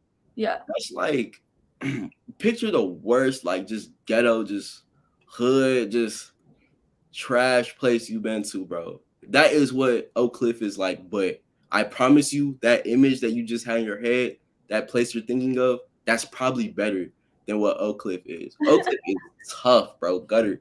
And I know when I was younger, when I stayed in Fort Worth, I stayed in Southeast Fort Worth. So I stayed probably 15, 20, 25 minutes away from Oak Cliff. And there's always I bet you can turn on like the 7 o'clock news, right? There is always something with this place in it, with Oak Cliff. There's always some bullshit happening over there, bro. If you come to Texas, whatever you do, please, for your safety, do not go to Oak Cliff, Texas, bro. Don't go there. Jordan, bro. Dude, you need those self-defense videos, Jordan. There's no way you haven't seen those, bro. Jordan, ain't no way you haven't seen the self-defense guy. If I pull up a picture of hold on, self-defense, like this guy, y'all haven't seen him? Dude, he's everywhere. That's the thing. I don't know if he's, and the biggest thing that's funny about him is I don't know if it's satire or not. I don't know if he's legit. That's funny. Advice, bro. I don't know. Because some of this is like, what? But I feel like if he is being legit, some of these situations only work, like the moves that he's teaching y'all only work if you've been trained for a certain amount of time. You feel me? If you do some of the things he's doing and you're not trained, bro, you will get popped, bro. You will lose your life, bro. Like, it's just, like, hold on. Let me show you. Detroit Urban Survival Training. I'm going to share with you right now what to do if a striker-fired weapon is pinning against your chest, against the wall, and a criminal is holding you at bay. And the reason why they're doing this is because this is how they search you for weapons, how they're going to take things from you, also how they're going to harm you physically, keep you from running or pulling out a weapon, is by getting close and pinning you to a wall or to a car. In this case, it's striker-fired, so there's no hammer in the back. So the first thing we're going to do is we can't move out of the way, we can't move offline. And if I were to try to move this, as soon as he saw my hand move, he's going to fire. So we have to make this weapon not fire. And to give an example of the human reaction time, when he sees me move, he's going to fire.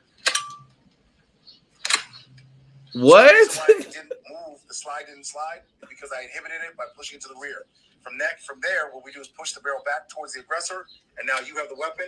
And if you don't want to shoot, then you just pin him down to the ground using you're taking them under control. That's the thing. Does this actually work? Bro, there's no way. That's funny. That's crazy. No way. That's the thing. Like, bro, wow. you see what I'm talking about? Like, I don't know if he's being for real. No, I love it how at the end he was like, and if you don't want to shoot, you just put him down. Like, he's like describing like a food recipe or something. If you don't want to use a mayo, use mustard or whatever. Just calm down, bro. Like, it doesn't matter if you're a 5'1" woman, like, and the dude's like 6'4", 250, bro. Like, yeah, if you don't want to shoot him, just throw him down. You feel me? Like, bro, I don't. There's no way. There's no way. Oh my gosh. I said, Pierre, do you listen to drill music, bro? Now, for some reason, a lot of y'all don't know this, but my favorite rapper invented drill. My favorite rapper is Chief Keef. You feel me? Shout out Sosa. That's why my name is Glow Pierre, GLO, Glow Gang. You know what I mean? It's Chief Keef. So yes, I listen to drill music, and I've listened to a lot of drill music. You know what I mean? That's just don't even get me started, bro. Don't even get me started. But yeah, I do listen to drill music. Okay, what are y'all asking, bro? Okay, I asked y'all to ask questions, but y'all are tripping. Like, what is this question, bro? Like, y'all tripping. They said, here, what are you doing if slavery came back tomorrow and you were told you had to go into a plantation? Like, bro, like, this is a crazy question. I know y'all got some more questions, bro. Y'all are crazy. No, bro. That's funny. But no, y'all violating. Let me. That was a crazy ass question. Now y'all violating, bro. Now y'all tripping. But anyway, let me get back to some of these questions upon here, bro. Nah, y'all tripping. Do you have anything you wanna like? You have a point you want to make? You have a question, anything like that? I'll look for some more questions. Yeah, I don't know whether or not I should do that YouTube channel, and I've been thinking. Oh yeah, somebody asked you. Yeah, somebody asked you. Let me see. Oh yeah, can you link it in the description, by the way, if you don't mind? I got you. Okay, I cool. got you. Yeah, but I don't know if I want to do it. I was talking to I have a younger brother. His name It's Paul. And I was talking to him about it yesterday, and I was like, should I do it or not? Because God, I just hate. It's not that I hate YouTube. I love YouTube. I just would hate being a public figure, especially through social media, because I don't know. But there's like a couple. I'm like conflicted still. But I do think it'd be kind of cool to do a YouTube channel to sort of just be like a dating coach for like guys, if you will. So I've been contemplating that. So like there would have to be something behind it. So I would like, include some sort of one-on-one coaching with it, because I Googled it and you don't have to be licensed to be like a dating coach. I think that'd be interesting. And, I feel like it'd be interesting to try to give males dating advice as opposed to females, because I've already given so many of my female friends dating advice and they don't listen to me. So I'm done trying with the females. Hate to say it. But look, this is perfect because Jordan's in the chat. Jordan doesn't have any social media, nothing. He's not really a social media person. So Jordan, my boy, can you give Amanda some like tips and some advice on like starting and like running a YouTube channel without really,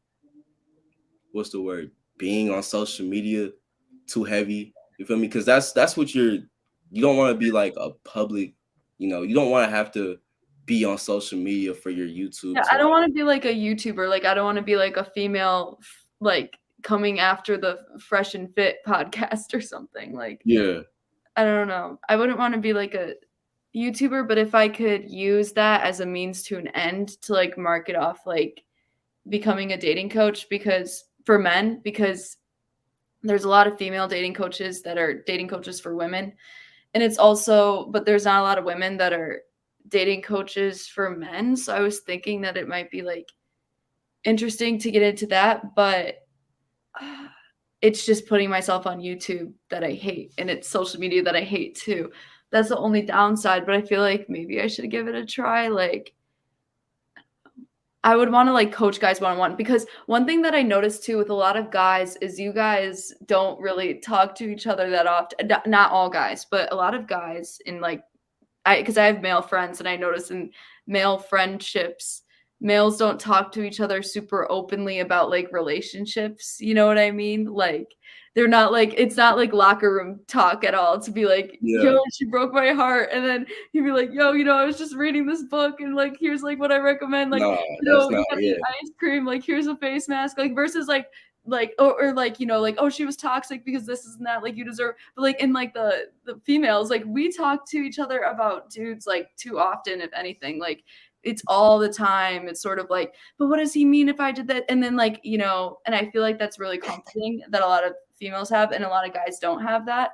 So I think it would be cool to like be that for certain men who like have no older sister, like, who's just like male friend group just happens to really not speak of that stuff.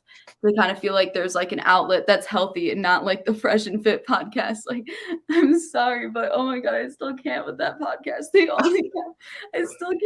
like not the, like, I don't want to talk about, those chicks are not attractive, first of all, and they're from Miami. Like, dude, Miami is its own country. How do we not know this by now? Like, Miami is a land full of unicorns. Like, Miami's an acid trip. Like, you dropped a tab and you're in Miami. Like, Miami's not like a female nature. I would never be friends with those prototype of females, and they wouldn't be friends with each other because those chicks can't even have friends. And I don't know why that's the representation of females. Like, none of my female friends are like that, and I have a ton of them, And yeah, and like with dating advice and stuff, like a lot of advice and a lot of red pill coaches, whatever, they give you advice geared for dealing with those type of women. You feel me? With those with the Fresh and Fit podcast women, you feel me? With the Miami women, you feel me? So when you hear that advice and you try to apply it to a regular girl, you feel me? Or somebody that just has emotions and is just a regular human person, bro, you gonna come off so crazy. You feel me? Because like that's like, you can't put all women in one category. Like, everybody is different fuck women, fuck men, bro. Everybody is different. You feel me? Everybody has different features, different things about themselves. You can't put all women in one category because then you're gonna get mad whenever, you feel me? Like, it's just nah, bro.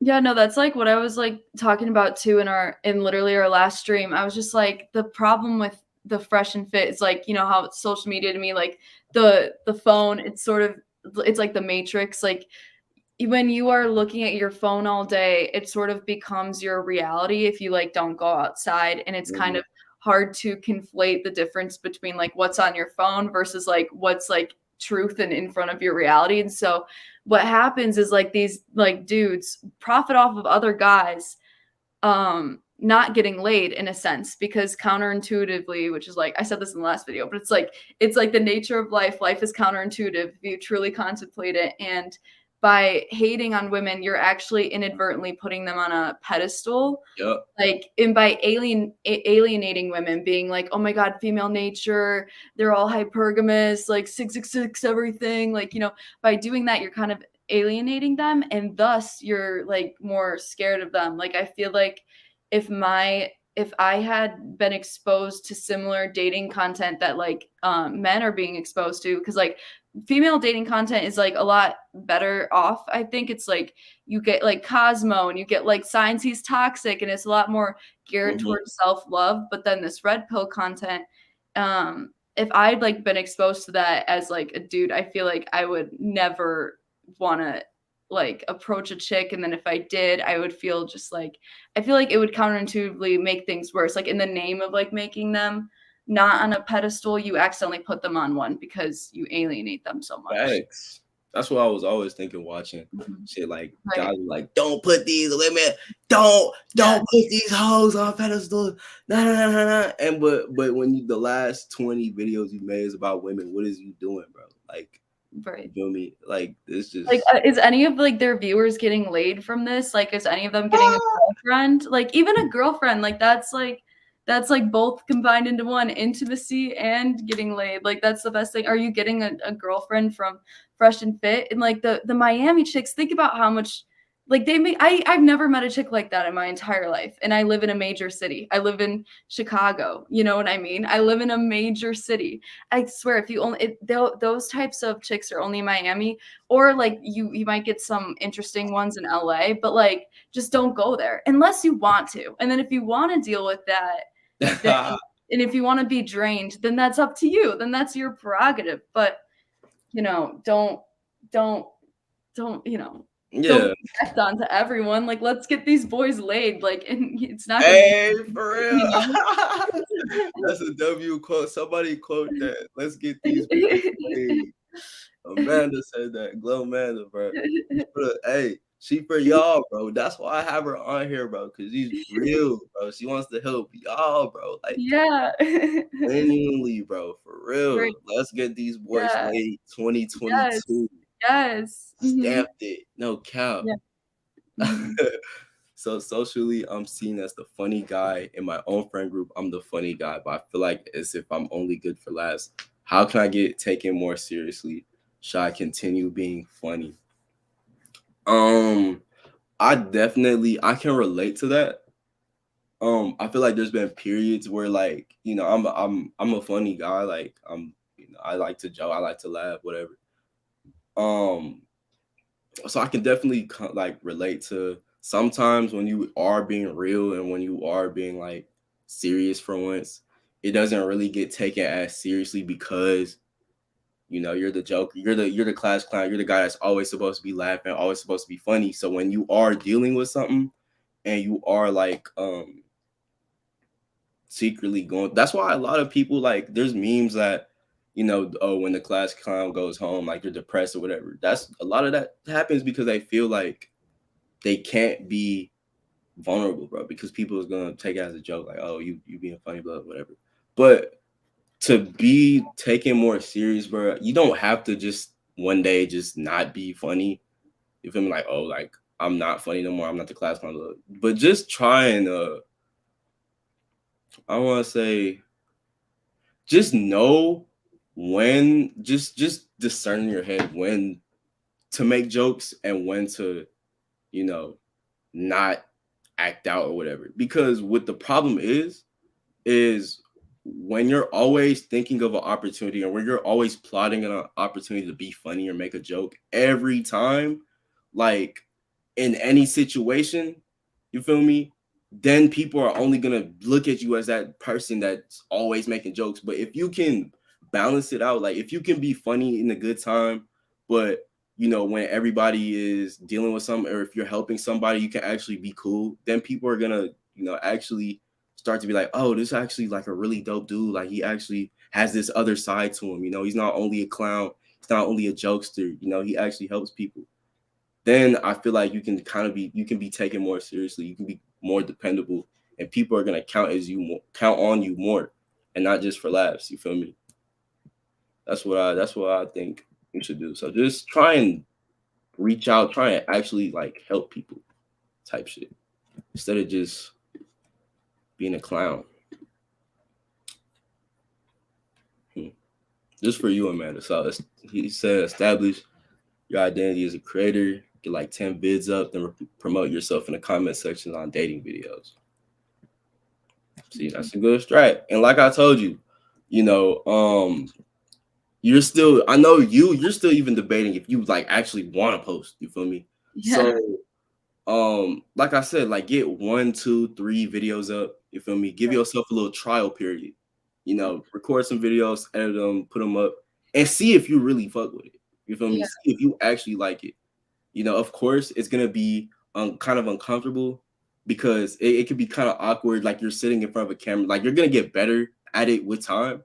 And of course, the first couple videos, it might be a little awkward. Talking to a camera is its own kind of art, but it's gonna be like, you know, don't mistake the newness and the uncomfortable kind of fact you get at first for like it's not for you. Because I promise you, it doesn't matter if you know, you could go to the biggest YouTuber. When they first recorded their first video, it was awkward, bro. It wasn't the best. You feel me? That's just what everybody goes through, type shit. You feel me? Mm-hmm. But really, just make that period. You feel me? You don't even have to post the videos for sure. Just record, edit, and watch it back yourself. Yeah. And see if you fuck with it. You feel me?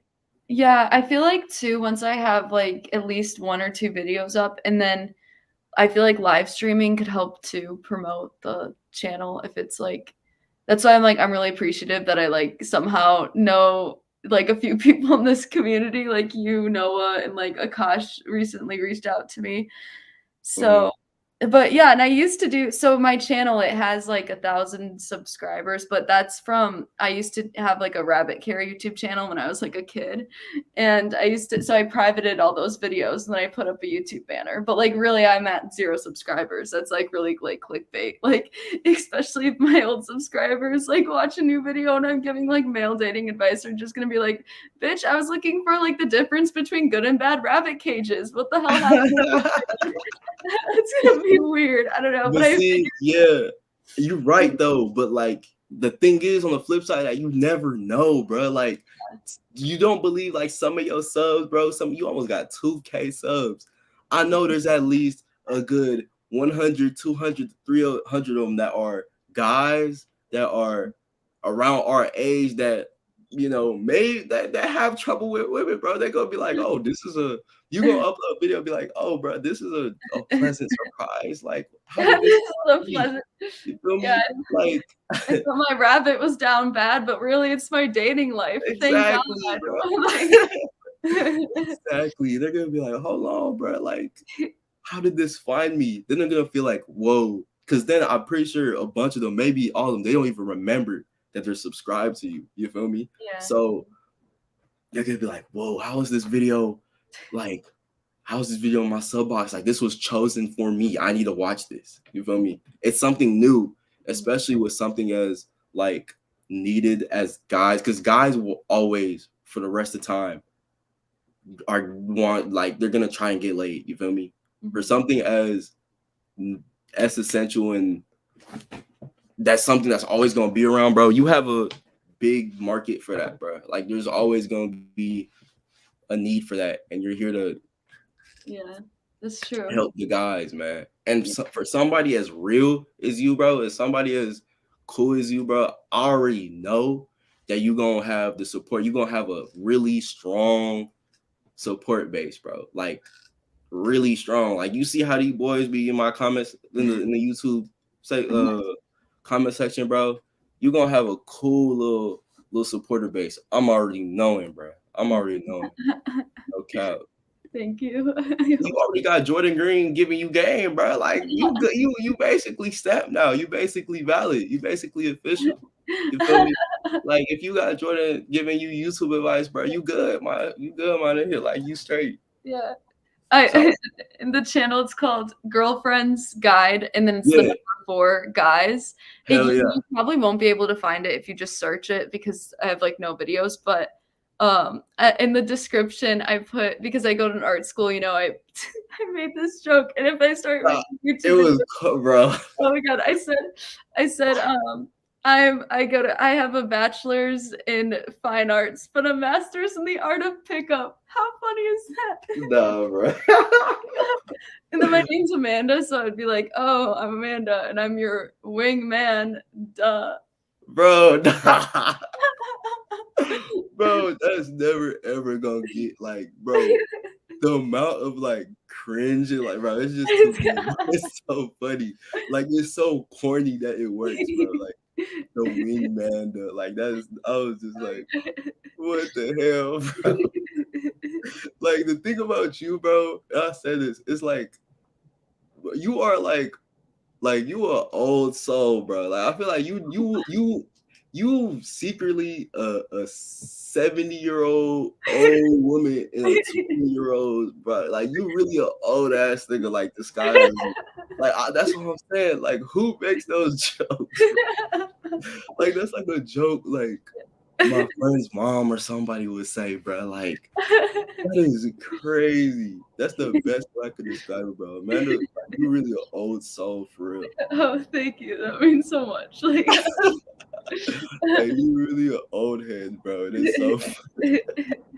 That's hilarious, bro. But yeah, Jordan, this is true, bro. I remember when I first started posting vids, bro. I made reaction videos at first because I knew if I wanted some type of traction on YouTube, I was doing some research and I found that reaction channels, literally, you're watching YouTube, you're recording yourself for YouTube, watching YouTube. Like it's just. You feel me? And reaction channels get a lot of viewers, a lot of traction. So I was like, you know what?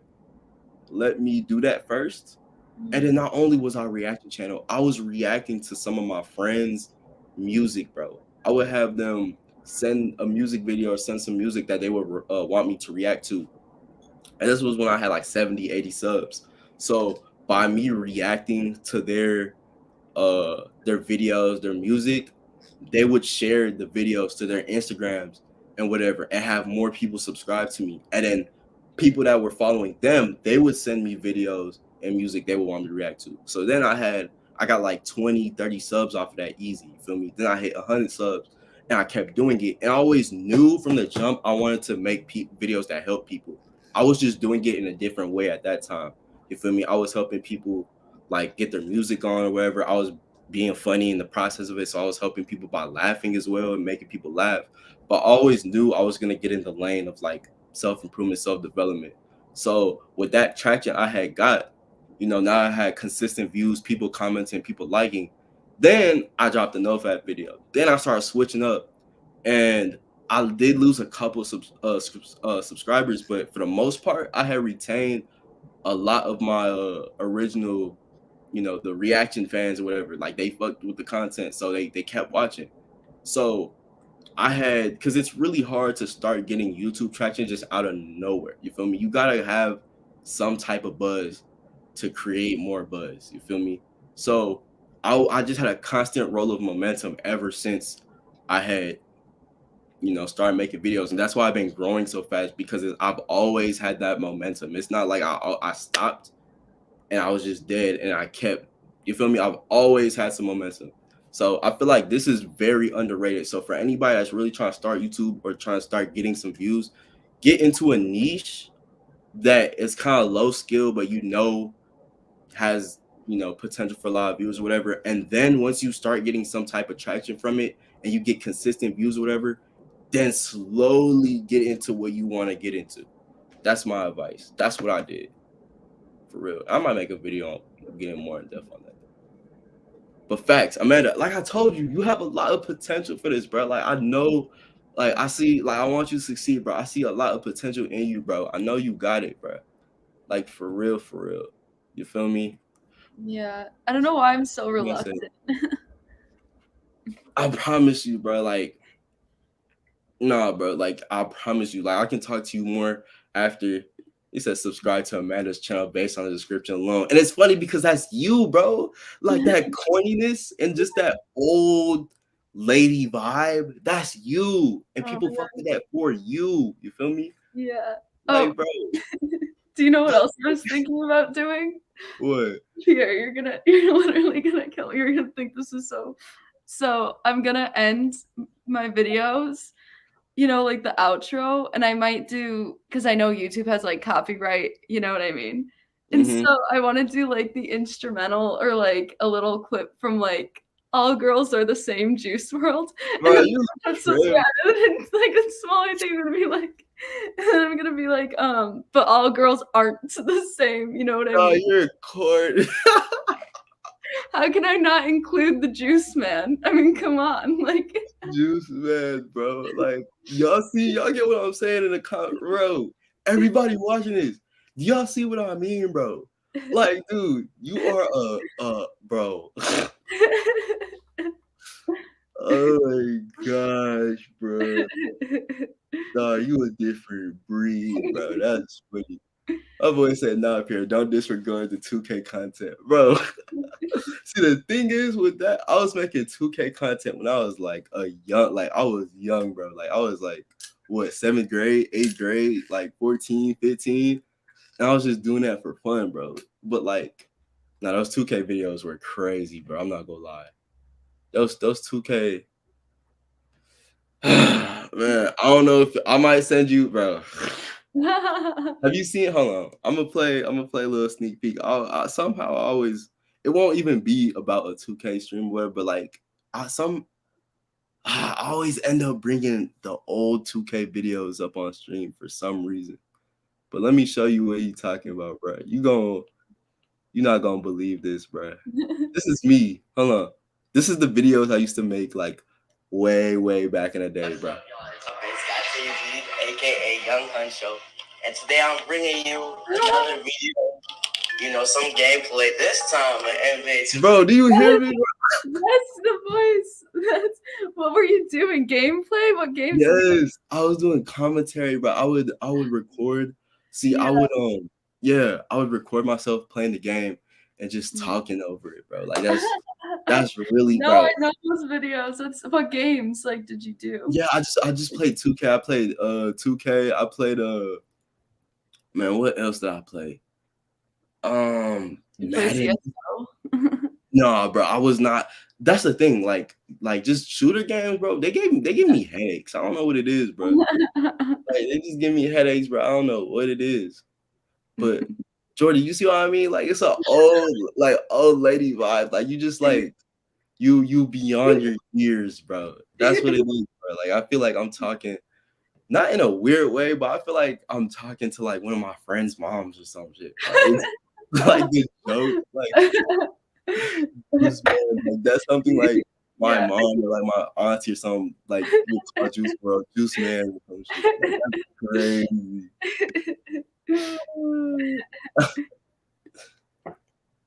Take the fact that Pierre was an icon of self-improvement discourse too. Hey, that's facts, bro. This is the thing. The same way that you're hesitant about starting making videos is the same way I was hesitant on downloading Discord, bro.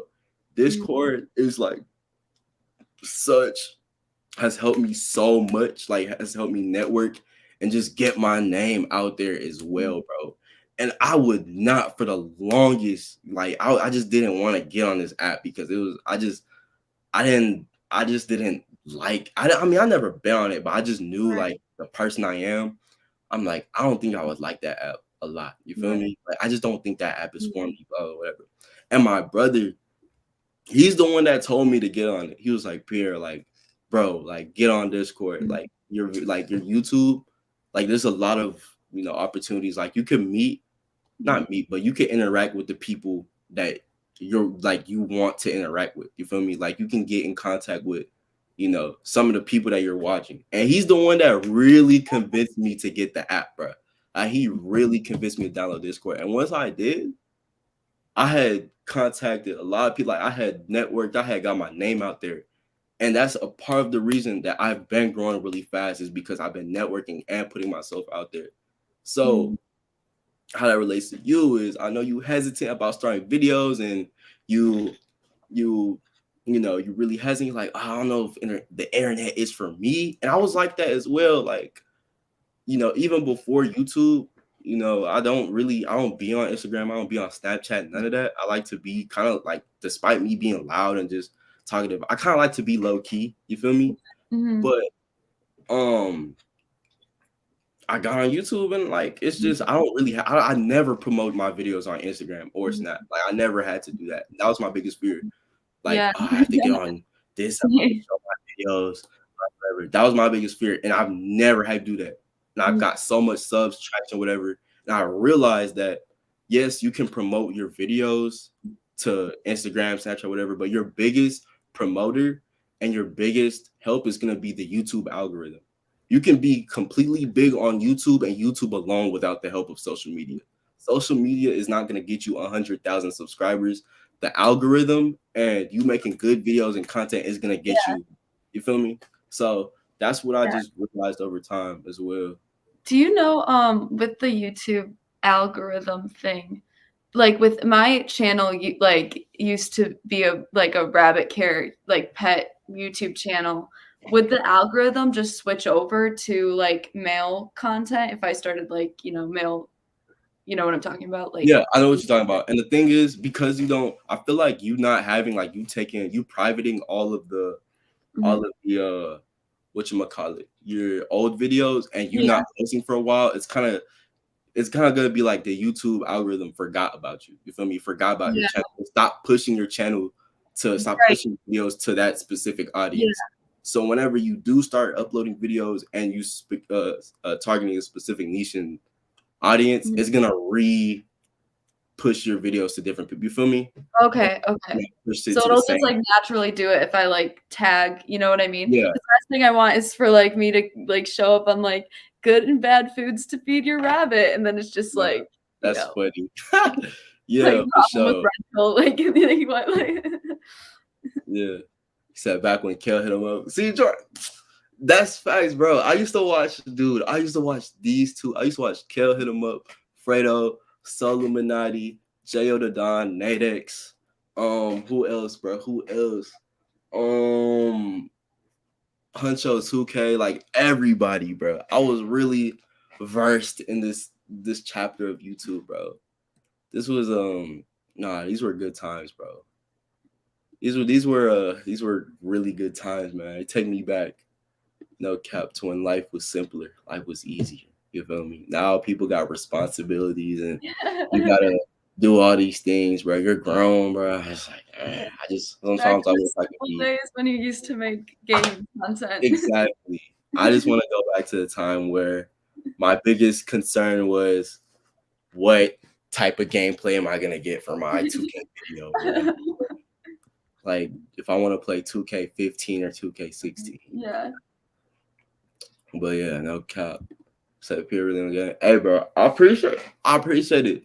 And this was the thing, like, Discord. This why I was really nervous, but Discord is only draining, bro, if you like on it for too long. Like, if you get on there, you do what you gotta do, you do business, and you get off. Like, as long as you're not on there, bro, like, you feel me? And the same can be said as YouTube. But Amanda, like, I know you on the fence, but like, at the flip side, think of like how many guys you could be helping. You feel me? Think of all the people you could be helping. You feel me? Like, you don't know. You know, I know there's guys out there that are tired of listening to the same advice and really want a different spin on things, and you don't know that, you know, the people's eyes you could be opening, bro. Because I know you done put me on game. You definitely done put me on game. You feel me? So that's the thing. I'm like, think of all the people you could really be helping for real. Right. You feel me? I Like, also, yeah. Oh, sorry, not to like interrupt too. Like, that's crazy. because like my whole concern comes with like our generation and the younger generation and stuff, like just growing up in this digital age. And I notice like with females, there's like a whole like social media epidemic, like an Instagram epidemic, where I feel like that's just not healthy for females, like maybe perpetuates like eating disorders and like that whole thing. And then I noticed for guys, there's like a video gaming epidemic too. Like some guys that I know, not that video games are bad, but like video game, like I was just thinking about this recently, and I'd like be curious to hear your perspective.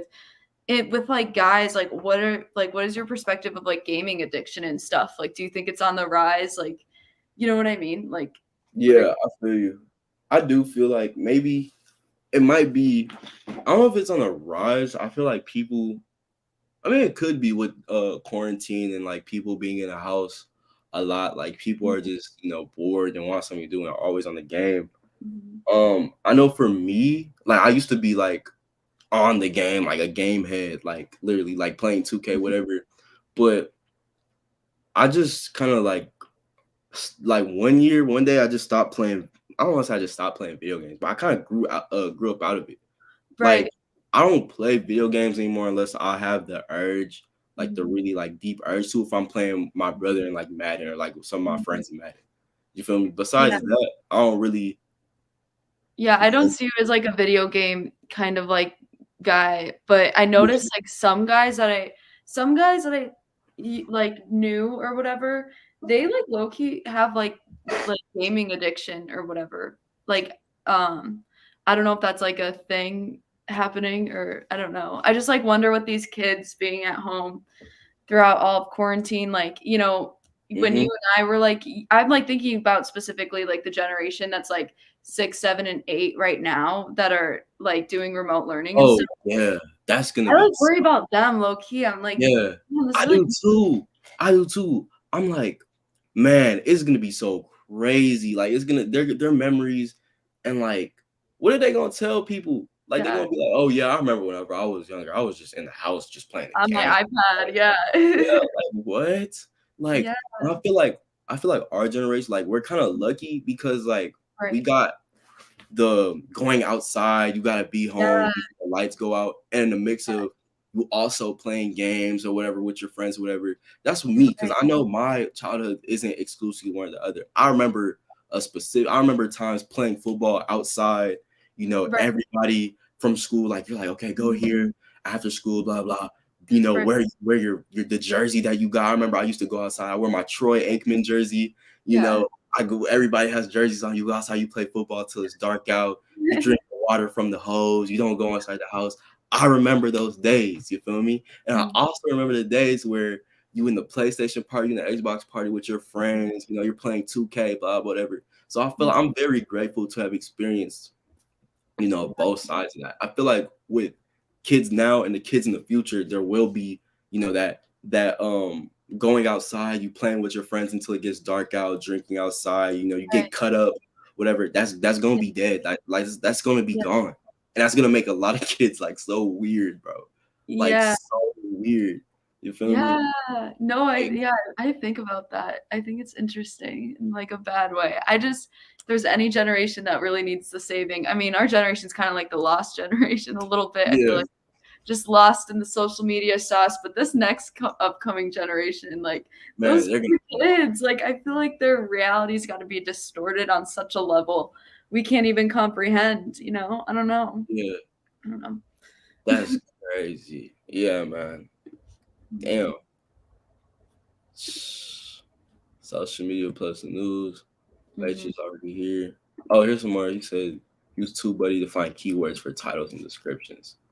I need to start doing that, honestly. I have a different approach. Like if I have a video on like let's say I'm talking about like a fitness video working out, I would search up like other fitness videos kind of related to mine and see what their titles are and not copy it, but kind of put the same. So it's basically putting keywords, but put the same words and shit as well. You know what I mean? And thumbnails. Thumbnails are really important as well. And I don't want to say I hopped on it late because I'm still getting, I'm still a really small YouTuber. But if I had like upgraded my thumbnail game earlier on, I feel like I could have got a lot of traction a lot sooner on, because I really slept on how important thumbnails are, bro. Because when you in your homepage, bro, and you see all these different videos, all the different thumbnails, bro, there's only gonna be one or two videos that are really gonna catch your eye. And the first thing you're gonna see is the thumbnail. You feel me? So yeah, man, I'm a break the whole game down to you after stream or whatever. If you really need help, I got you. You feel me? But yeah, we see that's the thing. Like I remember, like I could talk about childhood stories and stuff all day, and I feel like a lot of like my core childhood lessons and a lot of lessons I learned early on was not really what happened in school, but what happened like outside, being outside with friends and looking at like the real world. You feel me? When you're outside, you feel me? Like just stuff that you can only get by actually going out and experience the world. Cause like, how are you gonna learn some of these things if you're really just inside the house, like on your iPad, on the game, whatever? You're sheltered. You feel me? Yeah. Bro. Shit crazy. So another example of being a follower. What are you talking about? My name is tripping. Oh, tripping. He said he's lucky Akash is in here. Bro. Nah, bro. Akash, bro. Keep him out, bro. Keep him out because that boy trolling. My boy said, what do you think of chips? You talking about like chips, like implanting chips, or like chips and like you eat chips? You know what I mean? You had to decipher the two. Yeah, like saying. Salt and vinegar, or like, bro, planted in us. Like, no. I'm gonna answer this in the chips, like Doritos, Lay's, like yeah. I'm gonna answer that part, and I'm gonna get to the other side. Now with chips, bro, my favorite chips of all time, and these chips are so good. It's the Garden Salsa Sun Chips. Those chips are elite. Nobody can tell me otherwise, bro. Those chips are so good, bro. Have you ever had those? Yeah. Bro, yeah, they're not like overwhelming. Like they're good. That's what I'm saying. Like they're good, bro. Like those are elite chips. Those are elite. Literally. You're probably knowing your personality and knowing your vibe, you're probably more of like a salt type of girl. You just like I like black pepper chips. What? Bro, salt and vinegar. I like weird chips. Like you like black pepper, salt, and vinegar. See, I knew it. I knew you can't. I knew you're not really you're not like a Dorito. You're not like one of them. You appreciate just the integrity of a potato chip. Exactly. Just like the basic. You go for the basic, just Lay's or just because every time I go to the store or like I see chips, I'm like, what insane person just eats plain Lay's, just basic Lay's? You gotta be out of there. No, I don't like Lay's though. I don't like. You don't like Lay's? Why don't you like Lay's? They don't just hit right for me. I don't know. they just never hit that certain spot, bro. Yeah. No. Yeah, no. The cheddar sun chips or whatever. Use cheddar. So I definitely spent at least a few hundred on the purple Doritos before I would be. I can sit here and talk about different food addictions I used to have. Okay, look, the thing that a lot of people ask me or a lot of people don't get is like, how can you eat all these different things and you look like that, is because like, bro, my metabolism is crazy, bro. Like I can literally, not to brag, but I can eat whatever I want for the most part and be fine. You feel me? Like my body is just, like, bro, I eat like my Thanksgivings, bro. I go crazy, bro. I eat like 5 cinnamon rolls, like 3 plates, bro. I go crazy. I can eat, but I still look like the way I do, and it's a blessing. But let me tell y'all some of the weird, not weird, but different cravings I used to have. I used to be addicted to the Samoans, the Girl Scout cookies. Bro, that used to hit different. I remember being in 8th, 9th grade and girls would come around the school selling them for like $7, right? And I used to go around asking people for like money. I'm like, bro, like they got Girl Scout cookies. Like, you think you give me $1 or $2, I'm gonna pay you back next week, and it would work. Like, I'm like, all the different things I used to do just to get some cookies, bro. It's crazy. so funny. And then like hand her the wad of cash. It's like all low key. Like don't tell anybody about this. Like, you get on a deal, bro. Yeah. Like, hello, I'm gonna pay you next week, bro. Don't tell nobody about this. I used to be addicted to cookies and cream Hershey bars, bro. Elite. I used to love those, bro. Like those. I mean, I still eat them from time to time, but those, like, I used to get them like every day. Like, I couldn't go home on the way to school without cookies and cream Hershey bar, bro. So good. If y'all haven't had one, go eat one. The thing with those is they kind of like, Jordan, if you know what I'm talking about, if anybody knows what I'm talking about, they kind of like, if you eat too many of them or if you eat them for a long time, they kind of get hot in a weird way. That's what I'm saying. The cookies, it's weird. They kind of get like, they heat up the temperature of your mouth. Like, it's weird. Like, Jordan, I don't know if you know what I'm saying, but like, they definitely make your mouth feel a different type of way. But that's only if you eat too many of them. Like, I used to eat like 2, 3 in one sitting, and my mouth was crazy after that, bro. He said talking about them gummy bears, bro. I'm a huge gummy fan, bro. I love gummies, bro. I love gummies. I'm gonna love gummies till I'm like 80, bro. Like, I just love gummies. Are you a gummy person? You like gummies? I like a hard candy. Like hard candy? Yeah. You're an old head, bro. You're an old person, bro. Like, you probably like the original Lifesavers, bro. Like the white one. Like, nah, bro. Yeah. You do, bro. I'm not kidding. Nah, you different, bro. Winter mint. Nah, you said no, bro. You must have had an allergy on the low. I promise you, I wasn't allergic, bro. Like nah, bro. I promise you, I wasn't allergic. They were just like, I haven't had one in a minute, so I don't know how to describe it. But it's like, nah, bro. I swear to you, like they increase the size, like the temperature in your mouth, bro. That sounds so weird, but I promise, bro. She eats butterscotch candies and the little strawberry candies. I know you got those, bro. I know you are. I have like the hard caramel candies at my place right now, and then I also do I do high chews. Like I like those. Bro. Oh, and I saw the last comment. I love Jolly Ranchers. That's like one of my top, like legit top. Okay, yeah, that's true. Jolly Ranchers are reasonable though. I love Jolly Ranchers as well, but like the caramel, bro, no. Sometimes I get the sugar-free kind too, you know. No, you're crazy. No, you crazy.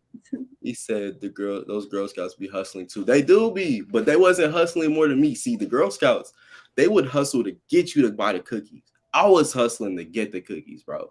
I feel like my hustle was, I was on a different type of hustle to get those cookies, bro. I can't even tell you. Oh, and speaking of Girl Scout cookies, the very, very, very, very, very, very best Girl Scout cookie right now, like not even right now, but of all time, the lemon, I don't know what they're called, but the lemon ones, like they're like lemon on the bottom, like little lemon glaze, and like the shortbread up. Those go crazy. Yeah. Those are too good. Like, I don't know what they put in them. It's like crack or something, bro. Like, nah.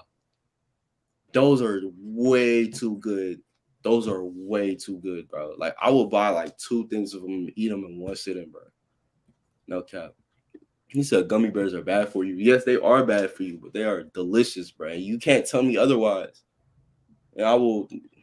Okay, yeah, they're bad for me, bro. Like you see what I look like? Like I take care of myself, bro. Like, nah, bro. I'm sure they have like gummy bear vitamins that you can buy. Dude, Just it's like a glitch. I was always a huge gummy fan, so like making sure like I wasn't going over the prescribed dose of gummy vitamins was always super hard. It's funny. Always super hard. I remember I did something like really nasty, bro. Like this one time when I was moving when I was young, right? We put like we had a jar of like gummy vitamins, right, in a container, and we put it in one of the boxes. And I guess the heat from the box and just like just moving or whatever had like congealed all of the vitamins into just one big gummy vitamin. Oh no! And what I did is I went and I made sure I tracked down the box with this massive congealed super multi gummy vitamin, right? Yeah. The whole thing, bro. I ate the whole thing. I was like 9 or 10. I literally took this huge gummy vitamin thing, and I ate it just on vitamins. no, bro. And then after I ate it, this is the funny thing. After I ate it, ate it, bro. I was so scared. Like I was scared that I was gonna like OD, bro. I thought I was gonna overdose on vitamins or something.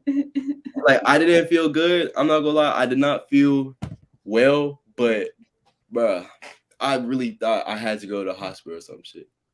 Have you watched The Dirt on Netflix? No. Do you know like Motley Crue and stuff? Like I think so. They're like huge from like 70s, 80s rock. Oh no, I do not know who they are, bro. I thought oh my gosh, you're so uncultured. No, I'm kidding. You gotta watch The Dirt on Netflix. The Dirt. I was about to make a joke like that you're like Nikki Sixx with the vitamins. Yeah, I'm a fiend. No, you gotta watch it. Machine Gun Kelly plays Tommy Lee in it, the guitar player or whatever. You said it's called The Dirt. The Dirt, and it is true. It's like the whole thing is based off true events. You know, like Ozzy Osbourne and stuff. It's yeah. I think you'd find it interesting. Yeah, I'm gonna type in for sure. But yeah, bro, I was a junkie. Like another thing I used to do. This is gonna be so funny, but I'm exposing myself. This is gonna sound so goofy. Like y'all gonna laugh at this, bro. He said, "Bro, they put every meat emoji." Now, that's funny, but look. Whenever I was younger as well, I was on a lot of shenanigans when I was young. But you know what lean is, right? Yeah, you know lean, right, bro? Yeah. I used to. No. This is gonna sound so. First, it's the gummy vitamin. That's the gateway into.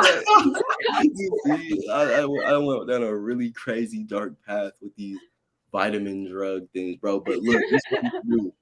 I used to take allergy medicine, right? My allergy medicine, and I used to get like fucking like fruit juice, right? Put some ice up in it, put my prescribed dose of allergy medicine into the juice, mix it around, and sip it like it was some lean, bro. Like, bro. Damn. I can't make this up, bro. Like I used to do this.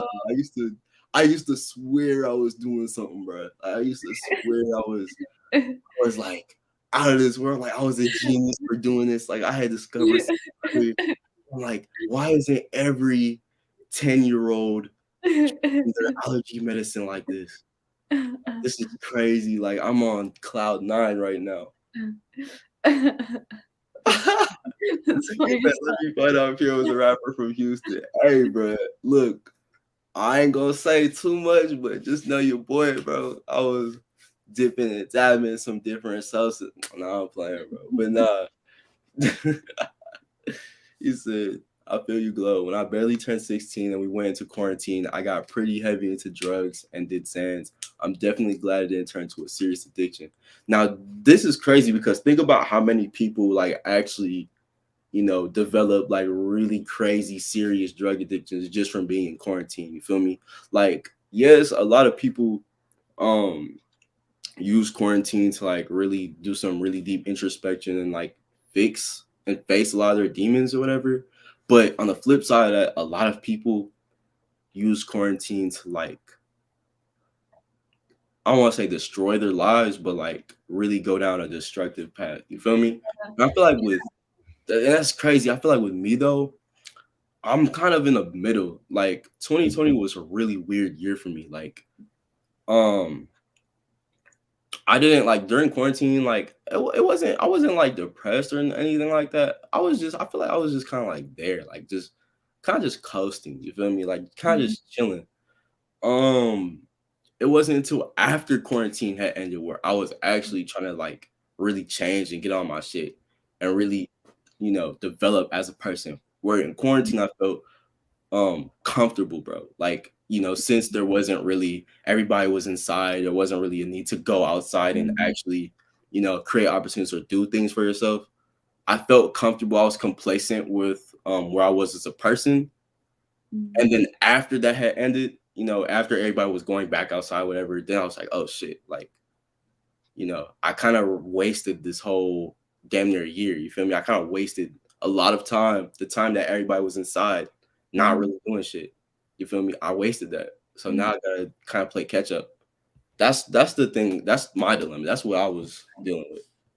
Yeah, it could have been worse. So a lot of people took a turn for the worse. I feel like if anything, if you're gonna be complacent, make it that year because a lot of people took That's a turn for the facts. worse. And I don't know, I kind of feel bad. Like I know a lot of my friends that, during quarantine like got depressed or whatever. And it's crazy.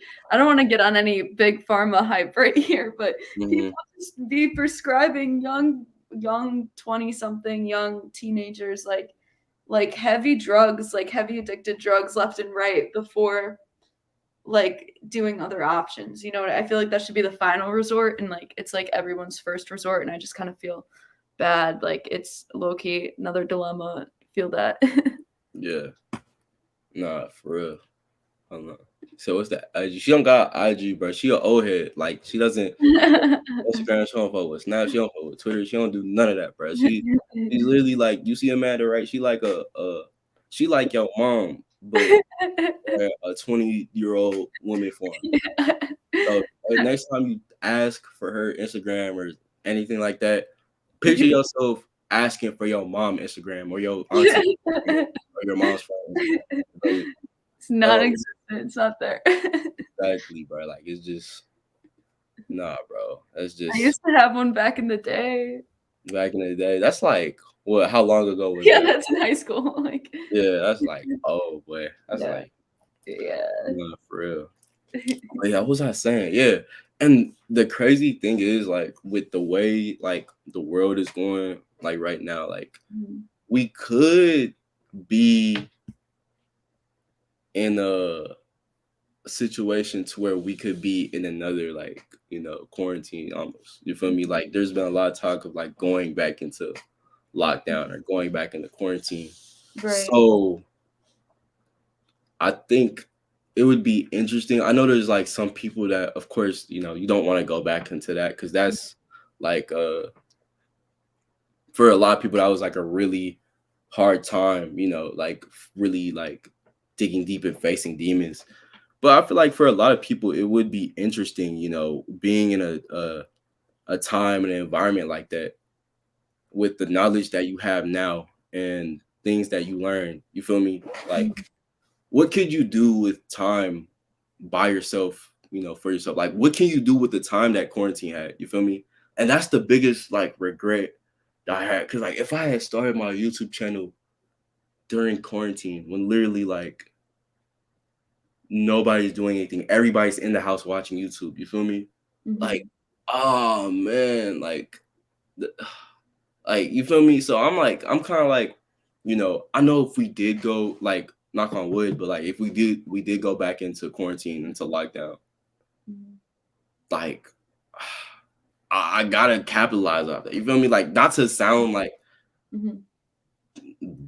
bad or like evil or nothing, but like that's quarantine. I felt like is a opportunity for a lot of people in a way. You feel me?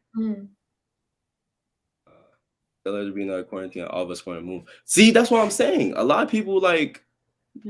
A lot of people want a quarantine to like, not because of that's weird, not because of like the world is going down, whatever, but it's because like quarantine gave people a lot of time by themselves to work on themselves. You feel me?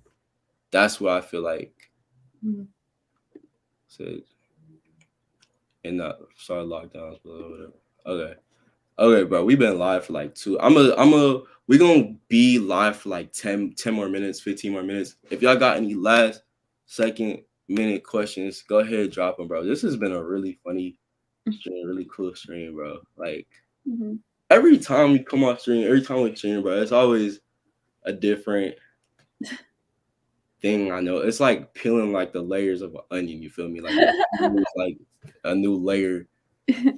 Yeah, subscribe to my YouTube. Oh yeah, so hey, Amanda's YouTube is pinned in the comments. So the pinned comment is Amanda's YouTube. I'ma also, once the stream is over, I'm gonna pin it in the like the comments down there as well.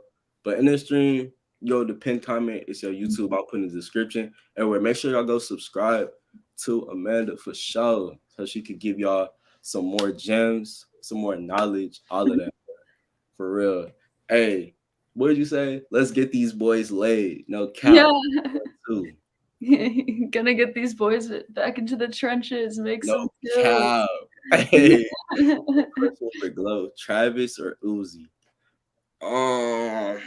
If I'm listening, to be real, Uzi. I'm gonna go with Uzi. I listen to Uzi more than I listen to Travis, honestly. And Travis Scott has a couple good songs for me, but he's not really. He's not really my alley, bro. I like Uzi.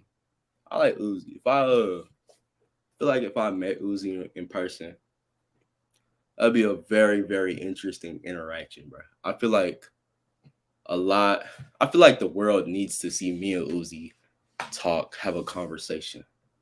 I feel like me and him are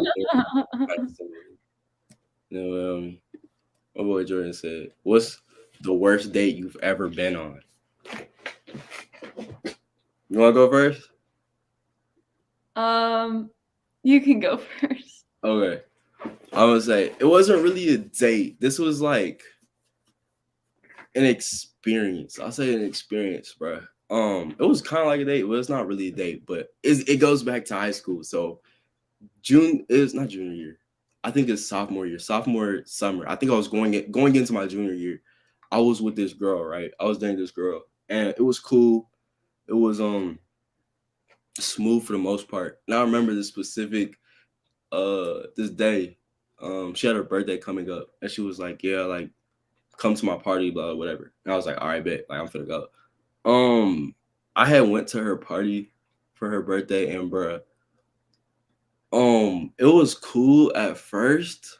I kind of want to make this into a story time. I don't know if I want to go in depth or like be kind of vague to save it for the video, but fuck it. I'm just so, dude. I don't think I've ever been in a more awkward situation than I was at that party. Like that party was so weird because in my head I was expecting like, you know, like a party, like a high school party, like a regular party. You feel me, bro? This party was like her mom, her dad, and like 2-3 friends, bro. And we're like in the living room, just like talking about like just plants and just dumb shit. That's brutal. And it was so like her sister was there, and I was like, ugh. Like I remember because like I had no plans. I didn't even think her parents were gonna be there. So like I had no intention. Like I had met her dad, bro. It was so awkward. That's so awkward. It was like like, and somehow like he already knew who I was. I had no idea. Like that was, like I said, that was the first time I ever met him, but he knew of me. So I remember like he came up to me. He was like, "Hey Pierre, like how you doing?" And I'm startled. I'm like, "What the fuck?" I'm like, "Oh hi, like my name is Pierre." And he just said my name, so it was weird, bro. I'm tearing up. I don't know why, but it was just so awkward. And like, and I remember the low point was when everybody was at the table and we're playing Would You Rather. But like her mom is playing it, her dad is playing it. Like it's just like, and the questions were like, would you rather be a Oh my teacher god, or work that's at a so bank? bad. Oh my And I'm god. just sitting here, I'm like, like I'm Yeah, dying that's inside. bad. And it got to the point to where I was like, I texted my dad. I was like, can you please come pick me up? And he was That's funny. like, are you sure? Like you kind of got there like, an hour ago. Like I'm a like, minute ago, please. I'm yeah. like, please, like come pick Yeah, me up. that's I so was like, cool. please come pick me up. And then I had told her, I was like, oh, like, there's like, I have a family thing, they need me home. Like, I'm really sorry, but I gotta go. And I was in such a rush to get out there that I had left my phone charger, over there. And I realized that in the car. And like, I was like, oh, shoot. And my dad was like, what's up? I was like, I left my charger, but I don't care. Like, we can go get another one. Like, let's just get out of here. And then he was like, nah, you gotta go back and get a charger. So That's so funny. You did. I didn't want to go back. I was like, oh, It's like the house is on fire. that's Just what I'm like it's not saying. worth it to turn around. Forget it. So he turns around, and in my head, I'm like, I kind of want to. I text her like, yo, like I left my charger. Do you think you could come outside and like get it? I did not want to go back inside the house.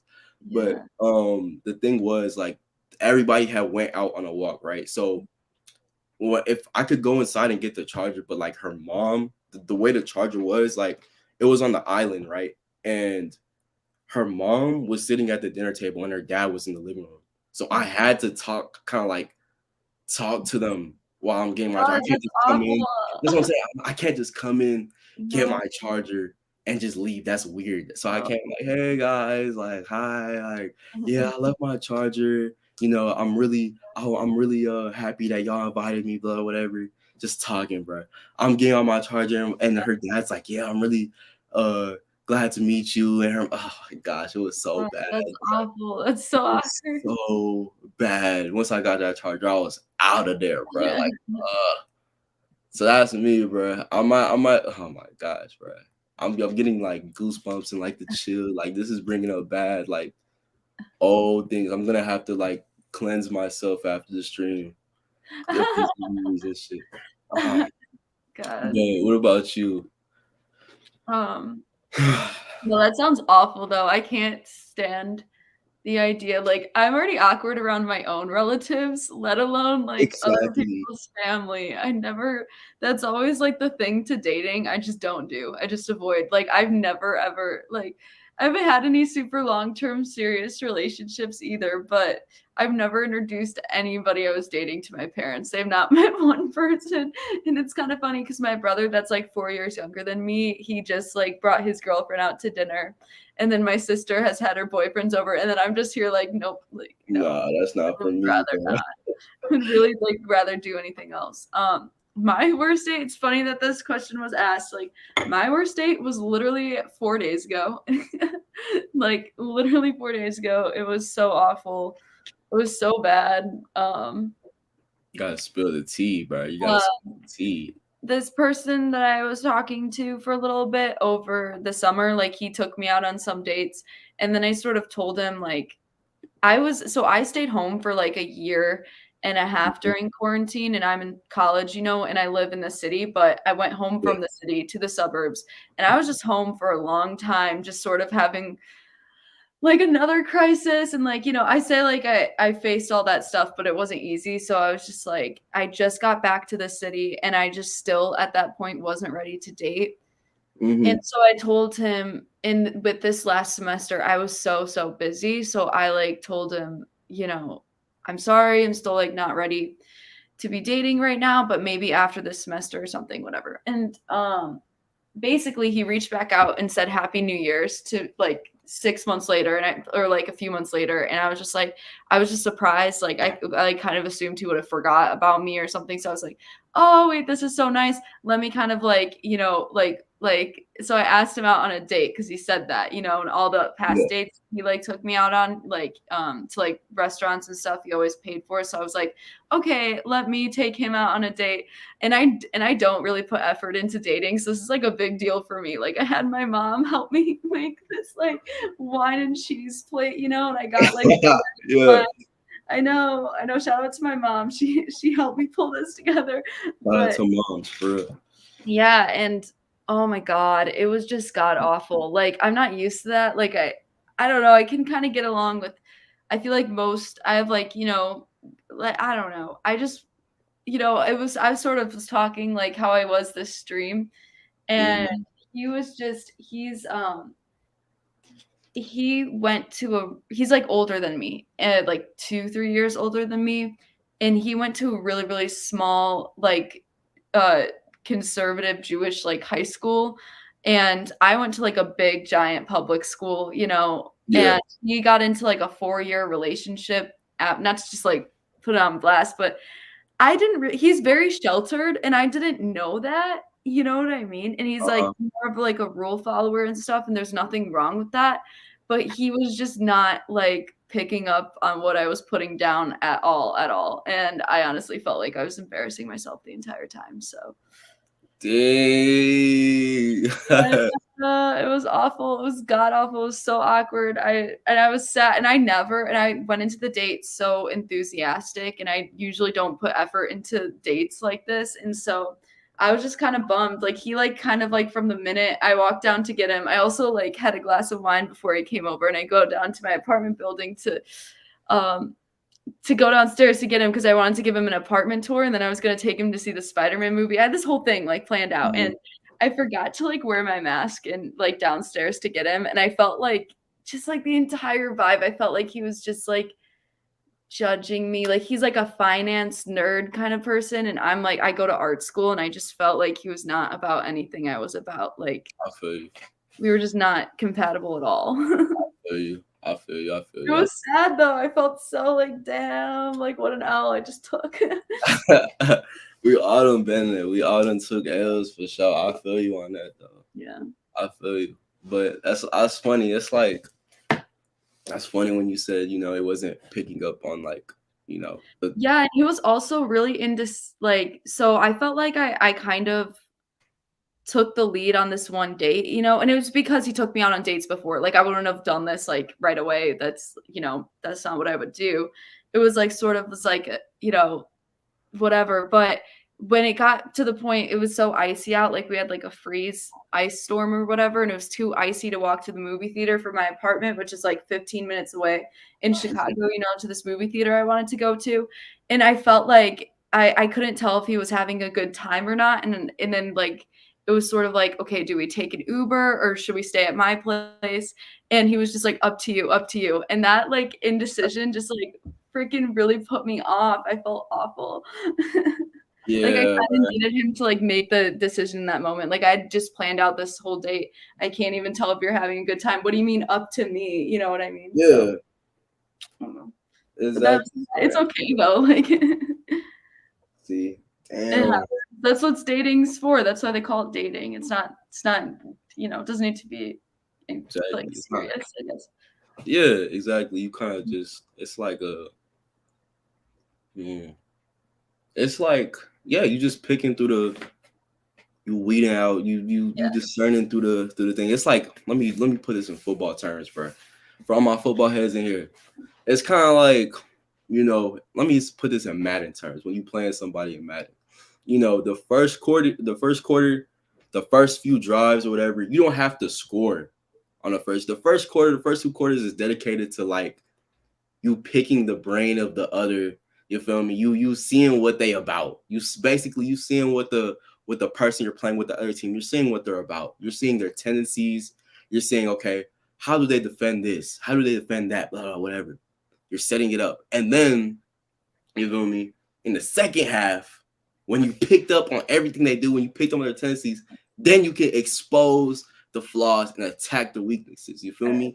Now, how that translates to dating, bro. When you're dating and you're going through these different people and you're figuring out, you know, who you're comfortable with, what type of people you want your life, what type of things you're okay with, what type of things that you thought you were okay with, but you're not actually okay with, and things like that. You feel me? You're just going through different people. It's not a bad thing. It's just different people. You're having different experiences. You're figuring out what you really like. You feel me? So all of that to get to like, I don't know, the one type shit. You feel me? You're to get to reading the end zone or whatever. like, yeah, exactly. To get the end zone. You picking you doing all this to score a touchdown. Not a field goal. We don't settle for field goals. You don't settle for nobody that you don't deserve. You don't settle. That touchdown. End zone. Nah, that's a W analogy. I don't care what everybody says. What's good, Rami? Kev Rami in the building. My boy Vincent in the building. No cap. The boy said, how do I spit game to shotties for real? I'ma say whatchamacallit, just bro, just it's not even, you know, just be you, just be confident in you, bro. And everything that you say is game. When you confident and you fuck with, that's the thing. Like I already had a video on this. When you confident and you fuck with yourself, everything you say is game. Whether you realize it or not, because what you saying, like, everything is just you saying with so much confidence and so much. Right. Exactly. Everything like, you say. I go up to people, I'm like, my name's Amanda, as in who's that? Amanda. That's exactly. I made a couple kills. Like, come on. Exactly, bro. Bro. He said, hey, yo, Amanda, I'm gonna let you finish, but Jordan just dropped one of it. Do you know what this is from? Do you know this reference? No. No, this is funny. This boy, it's the Kanye West Taylor Swift thing, bro. What was it at? Oh, I remember that. He said, hey Taylor, I'm gonna let what he say? He said, I'm gonna let you finish, yeah. Wait, no, I get the reference now. Exactly. Oh, something about, I think it was Beyonce, right? I think it was Beyonce too. Like something about the best music video or whatever. Yeah. That was funny. No, yeah, that shit was funny. I remember that shit being in South Park and shit like that. Yeah. I fuck with South Park, bro. That shit was. I fucked with. What's some shows? Did you ever watch like Adult Swim and like I never really got into it, but I like nothing against it. Really? I should try it though. I like just never got into cartoons and stuff. Like I used to smoke weed, but I never like watched Rick and Morty, you know what I mean? Like you never watched. Wait, so what did you watch? Like I mean, I watched that regular show, I guess. Oh, like, you watched regular show? Yeah. Regular show is fine. I fuck with regular show. Yeah. But like when you was younger, you didn't watch like Boomerang or shit like that. Like I did. I watched, yeah, that's where I saw regular show and like Adventure Time. But that's the only two cartoons. But that's not because I don't like cartoons. It's just I'm just like don't have a reason to watch them. I guess I'm not like I could go out of my way and try some. But yeah, I know whenever I was younger, I know when I was young, my like main cartoons was like not really exclusive to like our genre. It was stuff like Flintstones, like stuff that wasn't made in our time, but like just old classics like Flintstones, Simpsons. I liked Chowder. I was a really big Chowder fan. I like Johnny Test, Johnny Bravo, like shows. Oh, Johnny Test, I know that one. Johnny Test, he was my like cartoon crush. Really? See, I like the twins. The twins was my crush. I was like, dang, ain't bad. I'm not gonna lie. It was tough. No, shout out. Hey, I got my game. I got my first exposure to hypergamy and like female nature game came through Johnny Bravo, bro. No cap. That's why. Hey, that instilled the confidence in me because Johnny Bravo, bro. Like, if I remember correctly, he never really got play like that. Like, he never really got like women like that for real. Like, it was a joke that he never really got shit, but he kept trying though. He was confident though. He kept, despite him getting rejected or whatever, he's not like, I guess I'm not that guy. I guess whatever. I guess women don't like me. He never got really down on his dick. He just kept, going out there. Despite the rejection. And I feel like watching that kind of instilled that in me to where like, okay, oh well, shit, I'm gonna keep, you feel me? Shit, shout out Johnny Bravo for real, bro. If you didn't grow up on Johnny Bravo, like you can tell which guys, when it comes to women, was watching Johnny Bravo, learn from Johnny Bravo early on, and which ones didn't. You feel me? Shout out Johnny Bravo though, for real. You said, for real, shout out Jordan's book. Yeah, for real. Go get Jordan's book, man. 11:11, Soul Shock, bro. Get that, bro. I'm really finna be like. One resolution I had for this new year is to start getting back into reading and like really reading books. So what better book than Jordan's book, bro? Like Soul Shock, bro. I'm really gonna be on that, bro. Shout out Jordan for real. No cap. Oh, another, bro, my favorite, I don't know if I have a favorite cartoon of all time. Well, I mean, it is animated. I don't know if you'd consider it a cartoon, but Family Guy, bro. Family Guy is so funny, bro. Like, so funny. I love Family Guy. Like, for real. No cap. I remember whenever I was, like, really going through it, like, down bad, like, I would always, like, despite, like, being, like, depressed as fuck or whatever, bro, Family Guy, if you put Family Guy on, I'm laughing, bro. I'm cutting up. I don't care. You put Family Guy on, bro. I'm Pierre again, nigga. I'm laughing. I'm cutting up, bro. No cap. But yeah, bro. Shout out.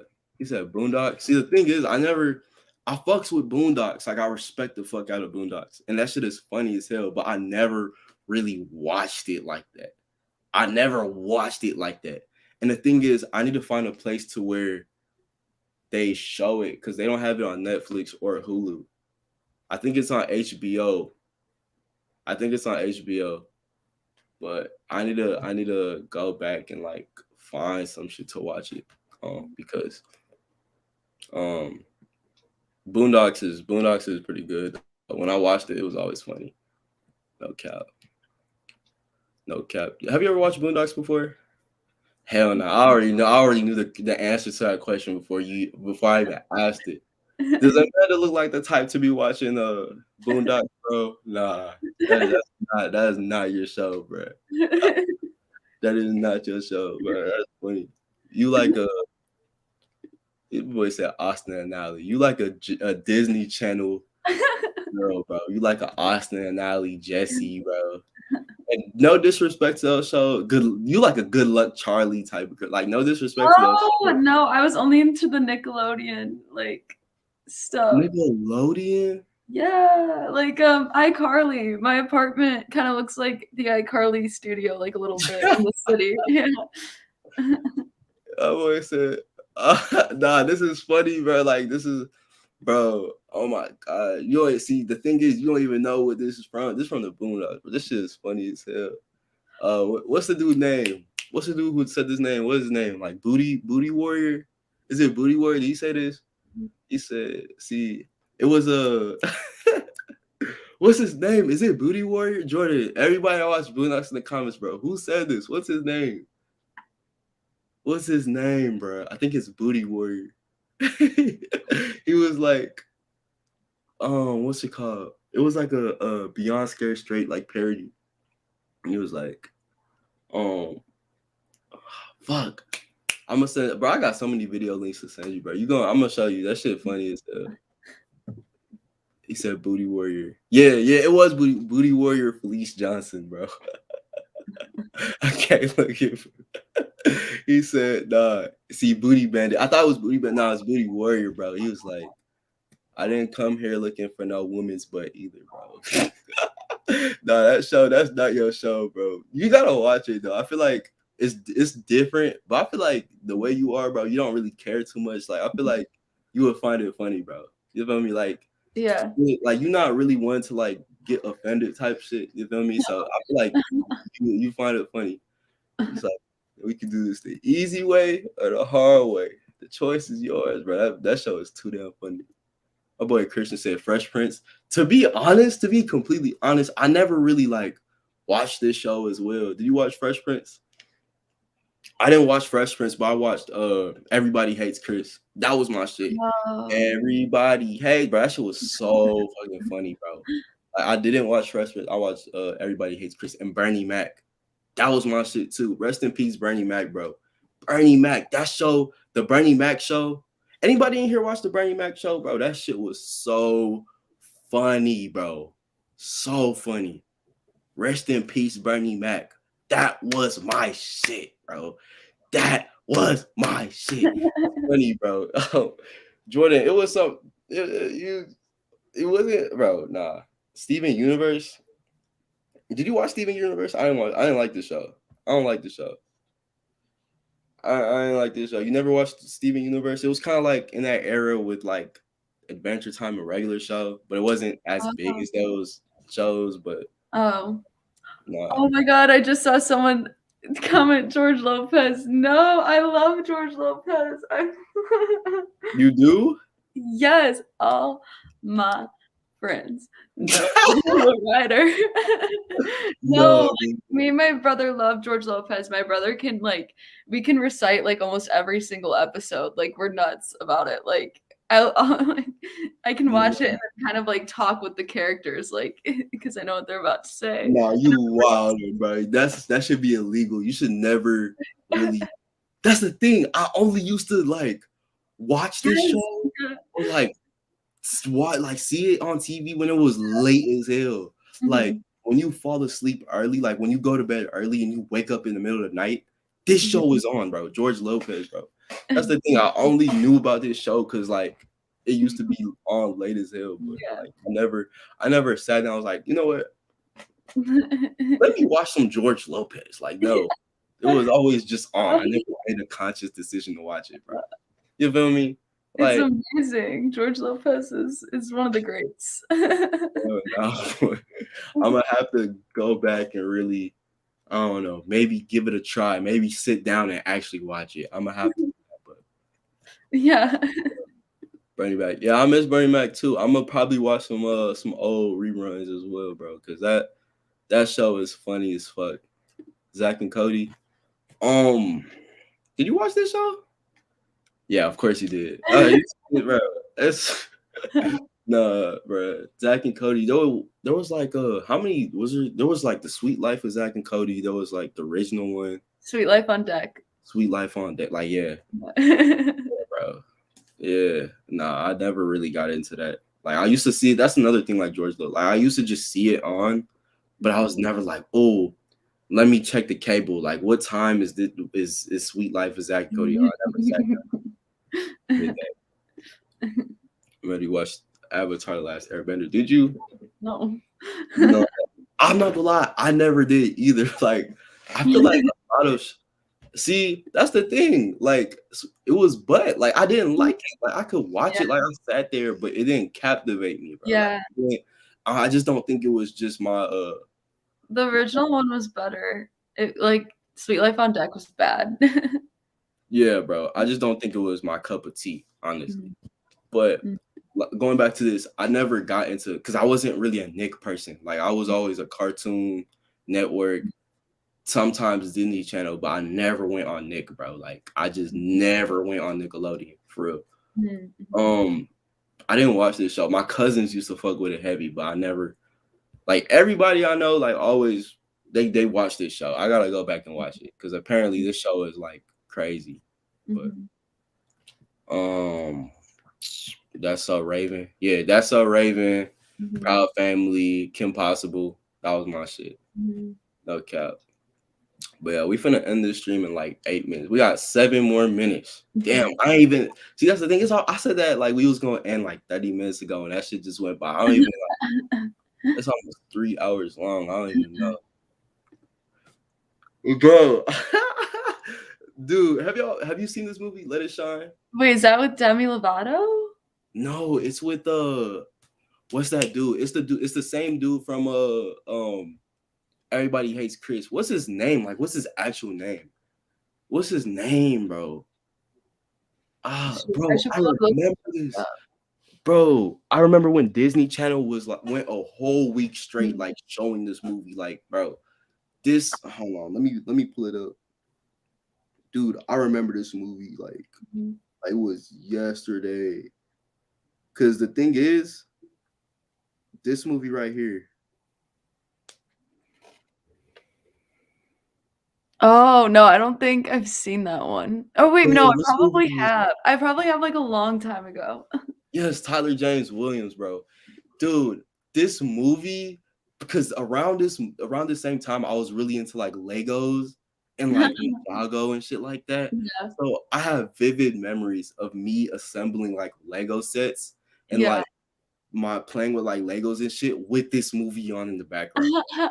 Like that's dude, nah, that movie was my shit, bro. That was my shit. Like that movie, I don't even really remember. I kind of do. I have an idea of what the plot and what the story was about.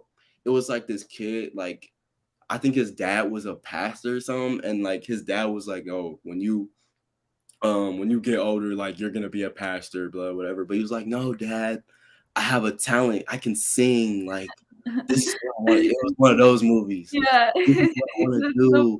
And the dad's like, "No, you're gonna do this because your family." Da, da, da. yeah. And in the end, like he shows his dad like his talent, and his dad's like, "You know what, son? Even though this isn't what I want you to do, I believe in you and your talent." It was one of those movies. Aw. Like, no, it was one of those. But yeah, Lemonade Mouth as well. Oh god, I have not thought about that in, like, since it came out. Lemonade Mouth was this shit, bro. This is another Lego set movie, like movies I have in the background while playing with Legos, bro. Like, no, bro. This y'all bringing back some crazy memories for me. Had in the background playing with Legos. That's Did exactly you ever like. play Minecraft? Oh yeah, Were you for ever sure. Oh Yeah. my god. I always compare, Legos is like Minecraft, and then Barbies is like Sims. That's Yes, like bro. Like, nah, that's high IQ because literally Legos was Minecraft before Minecraft. Like Legos Right, walked right, so Minecraft could run, bro. right, Like literally. Like right. anybody that really enjoyed Legos fucks with Minecraft. Mhm. And yeah, I used to be a big Minecraft head when I was young. Not a big Minecraft head, but yeah, I enjoyed Minecraft. As a matter of fact, one of my first YouTube videos, my oldest YouTube videos, was a Minecraft tutorial, bro. Like that's so stupid. Like I used to make Minecraft like walkthroughs and like I had a tutorial on how to get like download Minecraft on your phone for bro. It was my god. Them shit's funny. Guardian Angel song. See the thing, I don't remember any particular song or whatever in the movie. It's because I had it in the background playing with my Legos and shit. So okay. But we got like hold on, let me see. I know somebody asked a question. What do you fuck with most in the song? Like what about the song do you like? Like what attracts you to a song? What gravitates you to a song? Like is it the lyrics? Is it the melody? Like the instruments? Like what do you fuck with most in a song? Like, I guess back in high school, I remember, like, I would listen to a lot of music because it would be like, I'd like smoke nicotine with it. So I'd relate a lot of music to like substances I was using at the time. Really? Yeah. But like now I just like country, so I Yeah. don't know, it's different every time. It's either like the lyrics or, the sound. I feel you. With me, I'm gonna say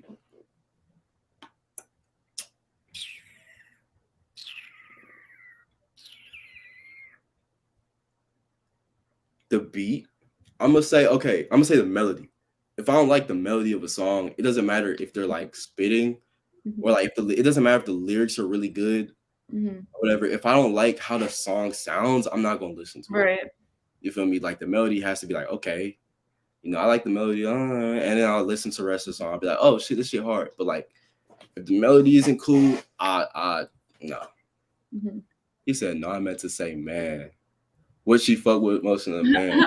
Okay, what do you fuck with? He said, "Song. What do you fuck with most in a man?" This could be like physical, intangible, like mental, like just anything.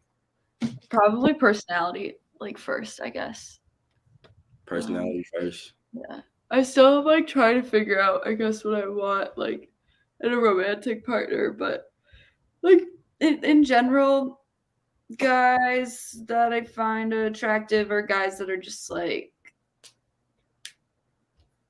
cool. I don't know. Just chill people, just cool people. Yeah. Just like not like a emotionally weird. Like I'd say I've dated a lot of weird guys before too. So no weirdos. So you heard her answer. So just cool people, just chill people, and no weirdos. No weirdos. I gotta say the same. No cap. Yeah. No cap. Songs I fuck with give me goosebumps. I feel you. Like I've never. I mean, this the thing with me though, and like I've had people tell me this is like when I find a song that I really like I just don't stop playing it, bro. Like you can't be around me when I find a song that like when I first discover a song, I'm like, oh shit, I fuck with this song. I'm gonna keep playing it. Like it's a and I know and I've ruined the song for myself. Like, once I find a song that I like, I will play it nonstop for like the day. And after that day is done, I won't play it for like another like 3-4 months. And I'll discover the song and be like, oh shit, this song was hard. And I'll play it again for the day. And then it's the cycle continues. It's so funny. But yeah. All right, y'all. I think I'm gonna wrap it up. Let me ask you this last question. Y'all fuck with R&B? I mean, yeah. Like, I remember growing up, my mom taking me to school. We listening to a whole lot of R&B. We listened to a whole lot of Sade. We listened to a whole lot of Mary J. Blige. Just everybody. You feel me? R. Kelly as well. Just a whole lot of stuff like that. Kim. So yeah, I do. I mean, I don't really go out my way to listen to it now, but like, I appreciate the songs that my mom put me on my early childhood for sure. For sure. But yeah, shout out everybody. For real. What song have you had on repeat lately? Okay, let me answer. Now, whatever I want to end the stream, now y'all want to ask questions. But hold on. I'm not going to know this song. Because like a lot of music, like a lot of rap I listen to is like, I don't really listen to like mainstream shit. But anybody in here that knows, I've been listening to this song, GBF by Isaiah TG. This song right here, gas. Fucking fire. And it's funny at first because the first listen, I found this song like over summer, like in July, right? At first listen, I didn't like the song. Like the melody was cool, but I just the song was like the tempo I didn't really fuck with. Like it was too slow, so I didn't like it. And I feel like I found it because I was working out when I found it, so maybe that's why I didn't fuck with it at first. Because when I'm working out, I want to hear some shit that's like gonna keep me going. So I didn't. What does GBF stand for? You said what? What does GBF stand for? I have no idea. No, because whenever I think of that term, I think of gay best friend. No, hold on. Let me try to find the lyrics. Cause hold on. Cause that's funny. Like I've been listening to this song like repeat, and I don't know what it stands for. But that's funny. I don't know what that shit stands for. But like the first time I didn't fuck with it. I was like, I don't like this song. And for some reason, like last week, 2 weeks ago, I was just like going through his discography again. And I was like, you know what? Let me give this song a try again. And I listened to it. I was chilling like, oh shit, this shit kind of go. What the hell? This all go hard. So I just been listening to it just on repeat. On repeat. I'm about to put y'all on again. I'm gonna show it again. This song right here. GBF by Isaiah TG. This song. Shit gas. No cap. But yeah.